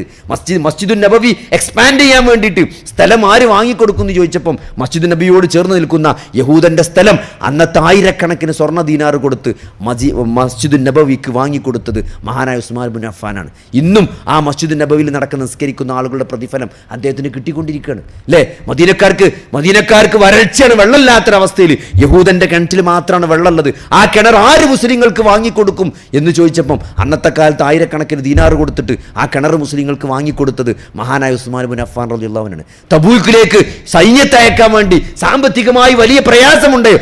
അല്ലാഹുവിന്റെ മാർഗത്തിൽ സമ്പത്ത് തബൂക്കിന് വേണ്ടി ചെലവഴിക്കുമെന്ന് പറഞ്ഞപ്പം അന്നത്തെ ആയിരക്കണക്കിന് സ്വർണ്ണ ദീനാറ് തബൂക്ക് യുദ്ധത്തിന് വേണ്ടി ചെലവഴിച്ച മഹാനായ ഉസ്മാൻ ഇബ്നു അഫ്ഫാൻ റളിയല്ലാഹു അൻഹു. അതുകൊണ്ട് ഖബർ കാണുമ്പോൾ ഉസ്മാൻ വെറുതെ കരഞ്ഞതല്ല സഹോദരങ്ങളെ റളിയല്ലാഹു അൻഹു, അദ്ദേഹം കരഞ്ഞതിൽ കാര്യമുണ്ട്. അതേപോലെ സഹോദരങ്ങളെ നമ്മുടെ ഖബറിലേക്ക് എന്തുണ്ട് എന്നുള്ളതാണ്. എന്തുണ്ട് ഈ പ്രൊഫഷണൽ ജീവിതത്തിൽ, തിരക്ക് പിടിച്ച ജീവിതത്തിൽ നമ്മൾ ദുനിയാവ് കുറെ ഒരുപക്ഷെ നേടിയിട്ടുണ്ടാകാം, പക്ഷേ ആ ദുനിയാവ് നമ്മുടെ ആഖിറത്തിന് ഒരു തടസ്സമായിട്ടുണ്ടോ എന്നുള്ളതാണ്. നമ്മുടെ ആഖിറത്തിലെ അപ്പോൾ ദുനിയാവ് എന്നത് എന്തല്ല, ഒരു ലക്ഷ്യമായി മാറും, അതൊരു മാർഗമാണ്. ഒരു മാർഗമായിട്ട് അതിനെ കാണാൻ പറ്റുള്ളൂ. നാളെ പരലോകത്ത് വിജയം വരിക്കാനുള്ള അള്ളാഹു നൽകിയ ഒരു മാർഗമാണ് ഈ ദുനിയാവ് എന്ന ശരിയായ ബോധത്തോടെ ദുനിയാവിനെ സമീപിക്കാൻ ഒരു വിശ്വാസിക്ക് സാധിക്കേണ്ടതുണ്ട്. അതിൽ പ്രൊഫഷണലിനെ സംബന്ധിച്ചിടത്തോളം ഏറ്റവും നന്നായിട്ടത് ഉപയോഗപ്പെടുത്താൻ അതിന് സമയമാകട്ടെ, അതിലെ വിഭവങ്ങളാകട്ടെ, അതൊക്കെ ഏറ്റവും നന്നായി ഉപയോഗപ്പെടുത്താൻ കഴിവുള്ളവനാണ് ഒരു പ്രൊഫഷണൽ എന്ന നിലക്ക് നമ്മളെല്ലാവരും. അതുകൊണ്ട് നമ്മുടെ ഓരോ കാര്യങ്ങളും നാളെ പരലോകത്ത് നമുക്ക് വിജയം കിട്ടുന്ന രൂപത്തിലേക്ക് നമുക്ക് മാറ്റാൻ സാധിക്കേണ്ടതുണ്ട്. അത് നമ്മുടെ ടൈമാണെങ്കിലും, നമ്മുടെ ടൈം സഹോദരങ്ങളെ നമ്മൾ അള്ളാഹുവിന് വേണ്ടി, ദീനിന് വേണ്ടി നമുക്ക് എന്ത് ചെയ്യാൻ പറ്റുന്നതാണ്. നോക്കി, ഓരോ മുൻഗാമികളായ പണ്ഡിതന്മാരും മഹാന്മാരുമായ ആളുകൾ ഇസ്ലാമിന് വേണ്ടി അവർ ചെയ്ത സേവനങ്ങൾ അല്ലേ. ഇമാം ബുഖാരി ഒരു ജീവിതം മുഴുവനാണ് ഇസ്ലാമിന് വേണ്ടി അദ്ദേഹം സമർപ്പിച്ചത്. അദ്ദേഹത്തിന്റെ ഗ്രന്ഥങ്ങൾ ഓരോ ആളെയും, ഇപ്പൊ ഇമാം ബുഖാരി ബുഖാറക്കാരനാണ്, അദ്ദേഹം ജന്മനാ അറബിയല്ല, അദ്ദേഹം ബുഖാറക്കാരനാണ് അല്ലേ. ഇന്നത്തെ ബുഖാറ എന്ന് പറയുന്നത് പഴയ USSRന്റെ റഷ്യയുടെ ആ ഭാഗത്തുള്ള ഏരിയയാണ്. അവിടേക്ക് സഹോദരങ്ങളെ ഇസ്ലാം അത് അബ്ബാസിയ കാലഘട്ടത്തിലൊക്കെ ഇസ്ലാം വന്നതാണ്. അങ്ങനെ മുസ്ലിമായ ഒരു വ്യക്തി, നിങ്ങൾ ആലോചിച്ച് നോക്കി, അങ്ങനെ മുസ്ലിമായ ഒരു വ്യക്തി ഖുർആനും ഹദീസൊക്കെ പഠിച്ച് ഇന്ന് നമ്മളെല്ലാവരും റെഫറൻസ് ആയിട്ട് സ്വീകരിക്കുന്ന, ഫോളോ ചെയ്യുന്ന ഇമാം ബുഖാരിയുടെ സഹീഹുൽ ബുഖാരി രചിച്ചെങ്കിൽ അത്ര വലിയ സേവനമാണ് അവർ ഇസ്ലാമിന് നൽകിയത് അല്ലേ. ഇമാം തൊബരി ഏറ്റവും വലിയ തഫ്സീർ എഴുതിയ ആളാണ് ഇമാം തൊബരി. ഇസ്ലാമിക ലോകത്ത് അറിയപ്പെടുന്ന മുഫസ്സിരീങ്ങളിലാണ് തൊബരി. തൊബരിസ്ഥാൻ എന്ന സ്ഥലത്താണ് അദ്ദേഹം ജനിച്ചത്. അദ്ദേഹം ഇസ്ലാമിന് വേണ്ടി അദ്ദേഹം നേരത്തെ പറഞ്ഞ പോലെ അതും ഈ റഷ്യയുടെ ഭാഗത്തുള്ള സ്ഥലമാണ് തബരിസ്ഥാൻ എന്ന് പറഞ്ഞാൽ. അദ്ദേഹം കാസ്പിയൻ കടലിന്റെ തീരത്തുള്ള ഒരു നാടാണ് ഈ തബരിസ്ഥാൻ. അദ്ദേഹം 40 വർഷമാണ് അല്ലെ, അദ്ദേഹത്തെ കുറിച്ച് ആ ചരിത്രത്തിൽ കാണാൻ പറ്റും. 40 വർഷം അദ്ദേഹം എന്ത് ചെയ്യുന്നുണ്ട്, ഒരു ദിവസം 40 പേജ് എഴുതുമായിരുന്നു എന്നാണ്. 40 വർഷം തുടർച്ചയായിട്ട്. ഇന്ന് നിങ്ങൾ ആലോചിച്ച് നോക്കി, ഇന്ന് എത്രയോ സംവിധാനങ്ങൾ നമുക്കുണ്ട്, വോയിസ് ടൈപ്പിംഗ് ഉണ്ട്, എങ്ങനെ നമുക്ക് ടൈപ്പ് ചെയ്യാം. നിങ്ങൾക്ക് ഒരു 40 പേജ് ഒരു ദിവസം എഴുതാൻ കഴിയുമെന്ന്? 40 വർഷം തുടർച്ചയായിട്ട് ഒരു ദിവസം 40 പേജ് എഴുതിയ വ്യക്തിയാണ്. അന്ന് എഴുത്ത് അത്രയും ബുദ്ധിമുട്ടായ കാലത്ത് മഷീൽ മുക്കി തൂവല് കൊണ്ട് തോലുമ്പലും എലമ്പലും എഴുതിയ ഒരു കാലത്ത് 40 പേജ് എഴുതിയ മഹാപണ്ഡിതനാണ് ഇമാം തൊബരി റഹ്മത്തുള്ളാഹി അല്ലേ. അതുകൊണ്ട് സഹോദരങ്ങളെ, അവരൊക്കെ ബാക്കി വെച്ച ഒരു പൈതൃകമുണ്ട്, ഇസ്ലാമിന് ലിഗസി ഉണ്ട് അല്ലേ. അവരൊക്കെ ഇമാം നവവിയുടെ റിയാദുസ് സ്വാലിഹീൻ എന്ന ഗ്രന്ഥം, അതിൻ്റെ മുഖദ്ദിമയിൽ ഇമാം നവവി പറയുന്നുണ്ട് എന്തിനാണ് ആ ഷെയ്ഖ് ഇമാം നവവി റിയാദുസ് സ്വാലിഹീൻ എഴുതിയെന്ന് പറയുന്നത്. എന്തിനാ എഴുതിയത്? അതായത് ഹദീസ് ലോകത്ത് ചെതറിക്കിടക്കുന്ന ചെറിയ ചെറിയ ജനങ്ങൾക്ക് അമല് ചെയ്യാൻ പാകപ്പെട്ട ഹദീസുകൾ, അത് അവിടെ ഇവിടെ ചെതറിക്കിടക്കാണ്. അതിനെ ഒരു ഗ്രന്ഥത്തിലാക്കിയത് എന്തിനാന്ന് ചോദിച്ചാൽ അത് ജനങ്ങൾ വായിക്കുകയും ജനങ്ങളത് കർമ്മങ്ങളാക്കി മാറ്റുകയും ചെയ്താൽ എനിക്കതിന് പ്രതിഫലം കിട്ടുമല്ലോ എന്ന നിയ്യത്ത് കൊണ്ടാണ് അദ്ദേഹം ആ കിതാബ് എഴുതിയതെന്നാണ്. നിങ്ങൾ ആലോചിച്ച് നോക്കി, ഇന്ന് ലോകത്തിൽ എല്ലാ ഭാഷയിലും റിയാദുസ് സ്വാലിഹീൻ അവൈലബിൾ ആണ്. നിങ്ങളൊരു ബുക്ക് സ്റ്റാളിൽ ചെന്നിട്ട് റിയാദുസ് സ്വാലിഹീൻ ആണെന്ന് പറഞ്ഞാൽ നിങ്ങളോട് തിരിച്ചു ചോദിക്കും ആരുടെ റിയാദുസ് സ്വാലിഹീൻ. അങ്ങനെ അത്രയും ട്രാൻസ്ലേഷൻ, 1, 2 എന്നല്ല, ഒരു കൊച്ചു മലയാളത്തിൽ പോലും 4, 5 ട്രാൻസ്ലേഷൻ റിയാദുസ് സ്വാലിഹീൻ ഉണ്ട്. ഈ ചെറിയൊരു ഭാഷ മലയാളം എന്ന് പറഞ്ഞാൽ വളരെ ലോകത്തിൻ്റെ ഒരു മൂലൊക്കെ കുറച്ചാളുകൾ സംസാരിക്കുന്ന ഭാഷയാണ് മലയാളം. ആ മലയാളത്തിൽ പോലും അത്രയധികം ട്രാൻസ്ലേഷൻ ഉണ്ട് റിയാദുസ് സ്വാലിഹീൻ്റെ. ലോകത്ത് എല്ലാ ഭാഷകളും റിയാദുസ് സ്വാലിഹീൻ അവൈലബിൾ ആണ്. അദ്ദേഹം ആ ഗ്രന്ഥം രചിച്ചപ്പം അതിൻ്റെ ഉദ്ദേശം പറയുന്നുണ്ട്. എന്തിനാണ് എഴുതിയത്? ആ ചെതറിക്കിടക്കുന്ന അമല് ചെയ്യാൻ പാകപ്പെട്ട ചെറിയ ഹദീസുകൾ ക്രോഡീകരിച്ച് ഒറ്റ കിതാബാക്കിയത്, അത് വായിച്ച ആളുകൾ അമൽ ചെയ്യാൻ പ്രേരിപ്പിതരായി അമൽ ചെയ്താൽ അതിൽ എനിക്ക് കൂലി കിട്ടുമല്ലോ എന്ന് വിചാരിച്ചിട്ടാണ്. സഹോദരങ്ങളെ, അങ്ങനെ ജീവിച്ച മുൻഗാമികളുടെ ഒരു പാരമ്പര്യം നമുക്കുണ്ട്. അതുകൊണ്ട് നമ്മൾ ഈ ചെറിയൊരു ആയുസ് കഴിഞ്ഞ് നമ്മൾ ഇവിടുന്ന് മരിച്ചു പോകുമ്പം എന്താണ് നമ്മൾ ബാക്കി വെച്ച് പോകുന്ന പൈതൃകം എന്നാണ്. നമ്മുടെ മക്കൾ മാത്രമാണോ? നമ്മളെ മക്കൾ പോലും, നമ്മുടെ ലിഗസിക്ക് പറ്റിയ മക്കൾ പോലും നമുക്കുണ്ടോ സഹോദരങ്ങളെ? അല്ല, എൻ്റെ വാപ്പ എങ്ങനെയായിരുന്നു, എൻ്റെ വാപ്പാൻ്റെ ആറ്റിറ്റ്യൂഡ്, ദീനുമായിട്ടുള്ള എൻ്റെ വാപ്പാൻ്റെ കാഴ്ചപ്പാട് എന്നതായിരുന്നു എന്ന് നമുക്ക് പറയാൻ പറ്റിയ മക്കളെ നമ്മൾ ബാക്കി വെച്ചിട്ടുണ്ടോ സഹോദരങ്ങളെ? അതൊക്കെ യാക്കൂബ് നബിക്ക് മരണമാസന്നമായ സന്ദർഭത്തിൽ യാക്കൂബ് നബി മക്കളെ വിളിച്ചുകൊണ്ട് വസിയത്ത് നടത്തിയത് വിശുദ്ധ ഖുർആൻ പറയുന്നുണ്ട്. എന്താണിത്? എനിക്ക് ശേഷം നിങ്ങൾ ആരെയാണ് ആരാധിക്കാന്നാ ചോദിച്ചത് അല്ലേ? ആ സ്വത്തെന്താ ചെയ്യുക, ഈ സ്വത്തെന്താ ചെയ്യുക, മറ്റേ മോക്ക് അവിടുത്തെ കൊടുക്കണം, ഓക്ക് ഇവിടെ ആ കാൾടെക്സിന്റെ അവിടെയുള്ള 10 സെന്റ് ഓക്ക് കൊടുക്കണം എന്ന് പറയാനല്ല യാക്കൂബ് നബി മക്കളെ വിളിച്ചത്. എനിക്ക് ശേഷം നിങ്ങൾ ആരെയാണ് ആരാധിക്കുക എന്നുള്ളത്. മക്കളെ വിളിച്ചിട്ട് നിങ്ങൾ അള്ളാഹുവിനെ മാത്രം ആരാധിക്കണം, നിങ്ങൾ ശിർക്ക് ചെയ്യരുത്, നിങ്ങൾ ബിദ്അത്ത് ചെയ്യരുത്, നിങ്ങൾ നമസ്കാരം നിലനിർത്തണം, നിങ്ങൾ അങ്ങനെ ദീനിന്റെ ഉപദേശങ്ങൾ പറയുന്ന അങ്ങനത്തെ ഒരു പൈതൃകം ബാക്കി വെക്കാൻ നമുക്ക് സാധിക്കുമോ സഹോദരങ്ങളെ? അതാണ് നിങ്ങൾ മുർസലുകൾക്ക് എന്ത് ഉത്തരമാണ് നൽകിയത് എന്ന് നാളെ ഖബറിൽ ചോദിക്കും. എന്താണ് പ്രവാചകൻ എന്തുത്തരമാണ് ജീവിതം കൊണ്ട് നമ്മൾ നൽകിയത്? മുസ്ലിം എന്ന പേര് സ്വീകരിച്ചിട്ട് സഹോദരങ്ങളെ ജീവിതം കൊണ്ട് നമ്മൾ ഒരു മുസ്ലിമായി നമ്മൾ ജീവിച്ചിട്ടുണ്ടോ? നമ്മൾ ഇസ്ലാമോഫോബിയ പേടിച്ചുകൊണ്ട്, ആളുകളെ പേടിച്ചുകൊണ്ട് അങ്ങനെ ചെയ്താൽ പ്രശ്നം, ഇങ്ങനെ ചെയ്താൽ പ്രശ്നം വെച്ചിട്ട് ദീനിന്റെ അടയാളങ്ങൾ ഒളിപ്പിച്ച് വെച്ച് ദീന് പുറത്ത് പറയാൻ, ഞാനൊരു മുസ്ലിമാണെന്ന് പ്രഖ്യാപിക്കാൻ നമുക്ക് മടിയുണ്ടോ സഹോദരങ്ങളെ? ഇൻഫീരിയോറിറ്റി കോംപ്ലക്സ് ഉണ്ടോ? എങ്കിൽ സഹോദരങ്ങളെ വലിയ ദുരന്തത്തിലേക്കാണ് നമ്മൾ പോകുന്നത്. വമൻ അഹ്സനു ഖൗലൻ മിമ്മൻ ദഅ ഇലല്ലാഹി വഅമില സ്വാലിഹൻ വഖാല ഇന്നനി മിനൽ മുസ്ലിമീൻ. ആരാണ് ഏറ്റവും നല്ല വാക്ക് പറയുന്നവൻ? ആരാണ് നല്ല വാക്ക് പറയുന്നവൻ? അള്ളാഹുവിൽ വിശ്വസിക്കുകയും സൽക്കർമ്മങ്ങൾ പ്രവർത്തിക്കുകയും ഞാൻ മുസ്ലിമാണെന്ന് പ്രഖ്യാപിക്കുകയും ചെയ്യുന്നവനേക്കാൾ നല്ല വാക്ക് പറഞ്ഞവൻ ആരാണെന്നാണ്. അതുകൊണ്ട് സഹോദരങ്ങളെ, അത് പ്രഖ്യാപിക്കാൻ കഴിയണം, അത് പറയേണ്ടടുത്ത് പറയാൻ. എനിക്കത് പറ്റൂല, ഈ ഡീൽ എനിക്ക് പറ്റൂല, ഈ സംഭവം, ഈ സ്കീമിൽ എനിക്ക് ചേരാൻ പറ്റൂല, കാരണം അതിൽ ഇൻട്രസ്റ്റ് ഉണ്ട്, അതിൽ ഇന്ന പ്രശ്നങ്ങളുണ്ട്, അതുകൊണ്ട് ഞാനൊരു മുസ്ലിമാണ് അല്ലേ? ഇങ്ങനത്തെ ഒരു ഇൻവെസ്റ്റ്മെന്റ് പ്ലാന്, ഇങ്ങനത്തെ ഒരു റിട്ടയർമെന്റ് പ്ലാൻ അതെനിക്ക് പറ്റില്ല, ഈ ജോലി അതെനിക്ക് പറ്റില്ല, കാരണം അത് കോർപ്പറേറ്റ് ജോലിയാണ്, അതിൽ ഇന്ന പ്രശ്നങ്ങളുണ്ട്, അതിൽ ഇന്ന ആളുകളെ മോശമായിട്ട് ചിത്രീകരിക്കേണ്ട ഒരു അവസ്ഥ ഉണ്ട്, അതുകൊണ്ട് അതെനിക്ക് പറ്റൂല, അതെൻ്റെ കൾച്ചറിന് പറ്റൂല, ഞാനൊരു മുസ്ലിമാണ് എന്ന് പറഞ്ഞുകൊണ്ട് ആ തൻ്റെ വിശ്വാസം പറയേണ്ടടുത്ത് പറയാനും പ്രഖ്യാപിക്കാനും നമുക്ക് സാധിക്കേണ്ടതുണ്ട്.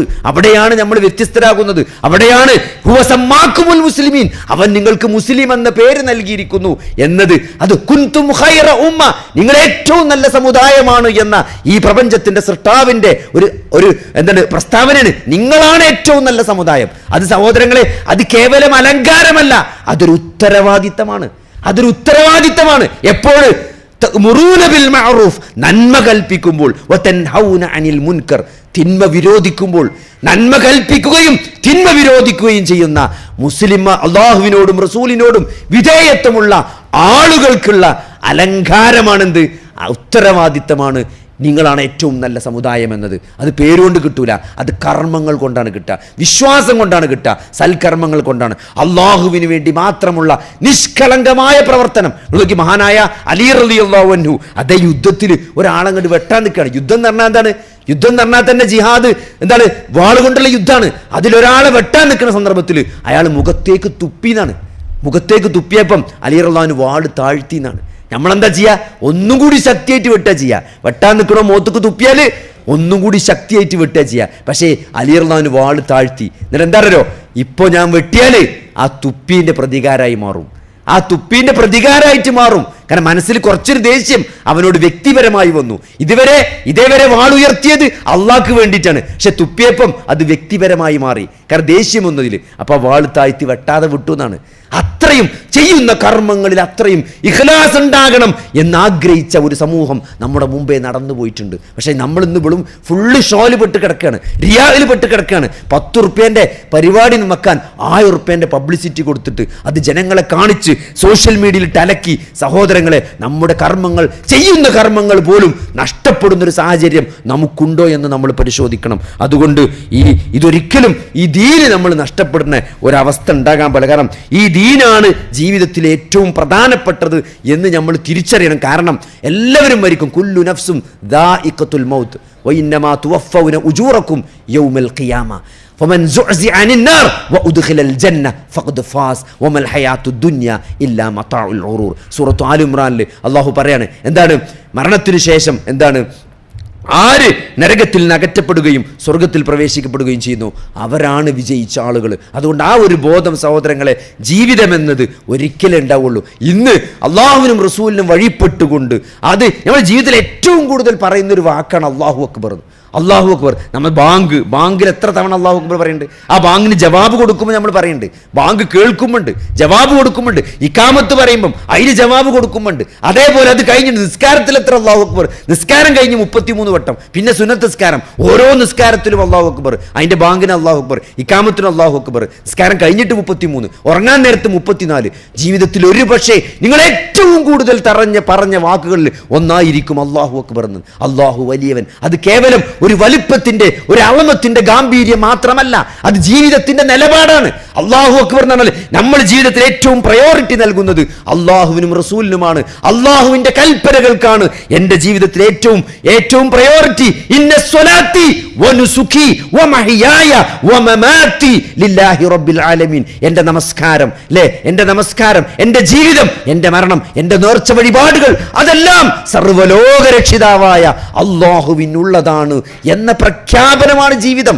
അതാണ് ജീവിതം കൊണ്ട് നമ്മൾ തെളിയിക്കേണ്ടത്.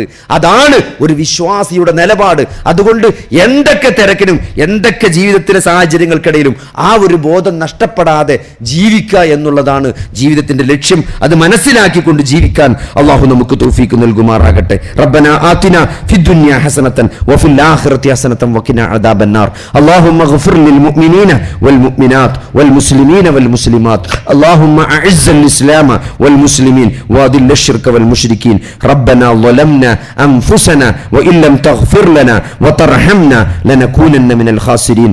ربنا هب لنا من أزواجنا وذرياتنا قرة أعين واجعلنا للمتقين إماما. اللهم أحينا على الكتاب والسنة وأمتنا مع الإيمان والتوبة. توفنا مسلمين والحقنا بالصالحين. آمين آمين برحمتك يا أرحم الراحمين. اللهم صل على محمد وعلى آل محمد والحمد لله رب العالمين.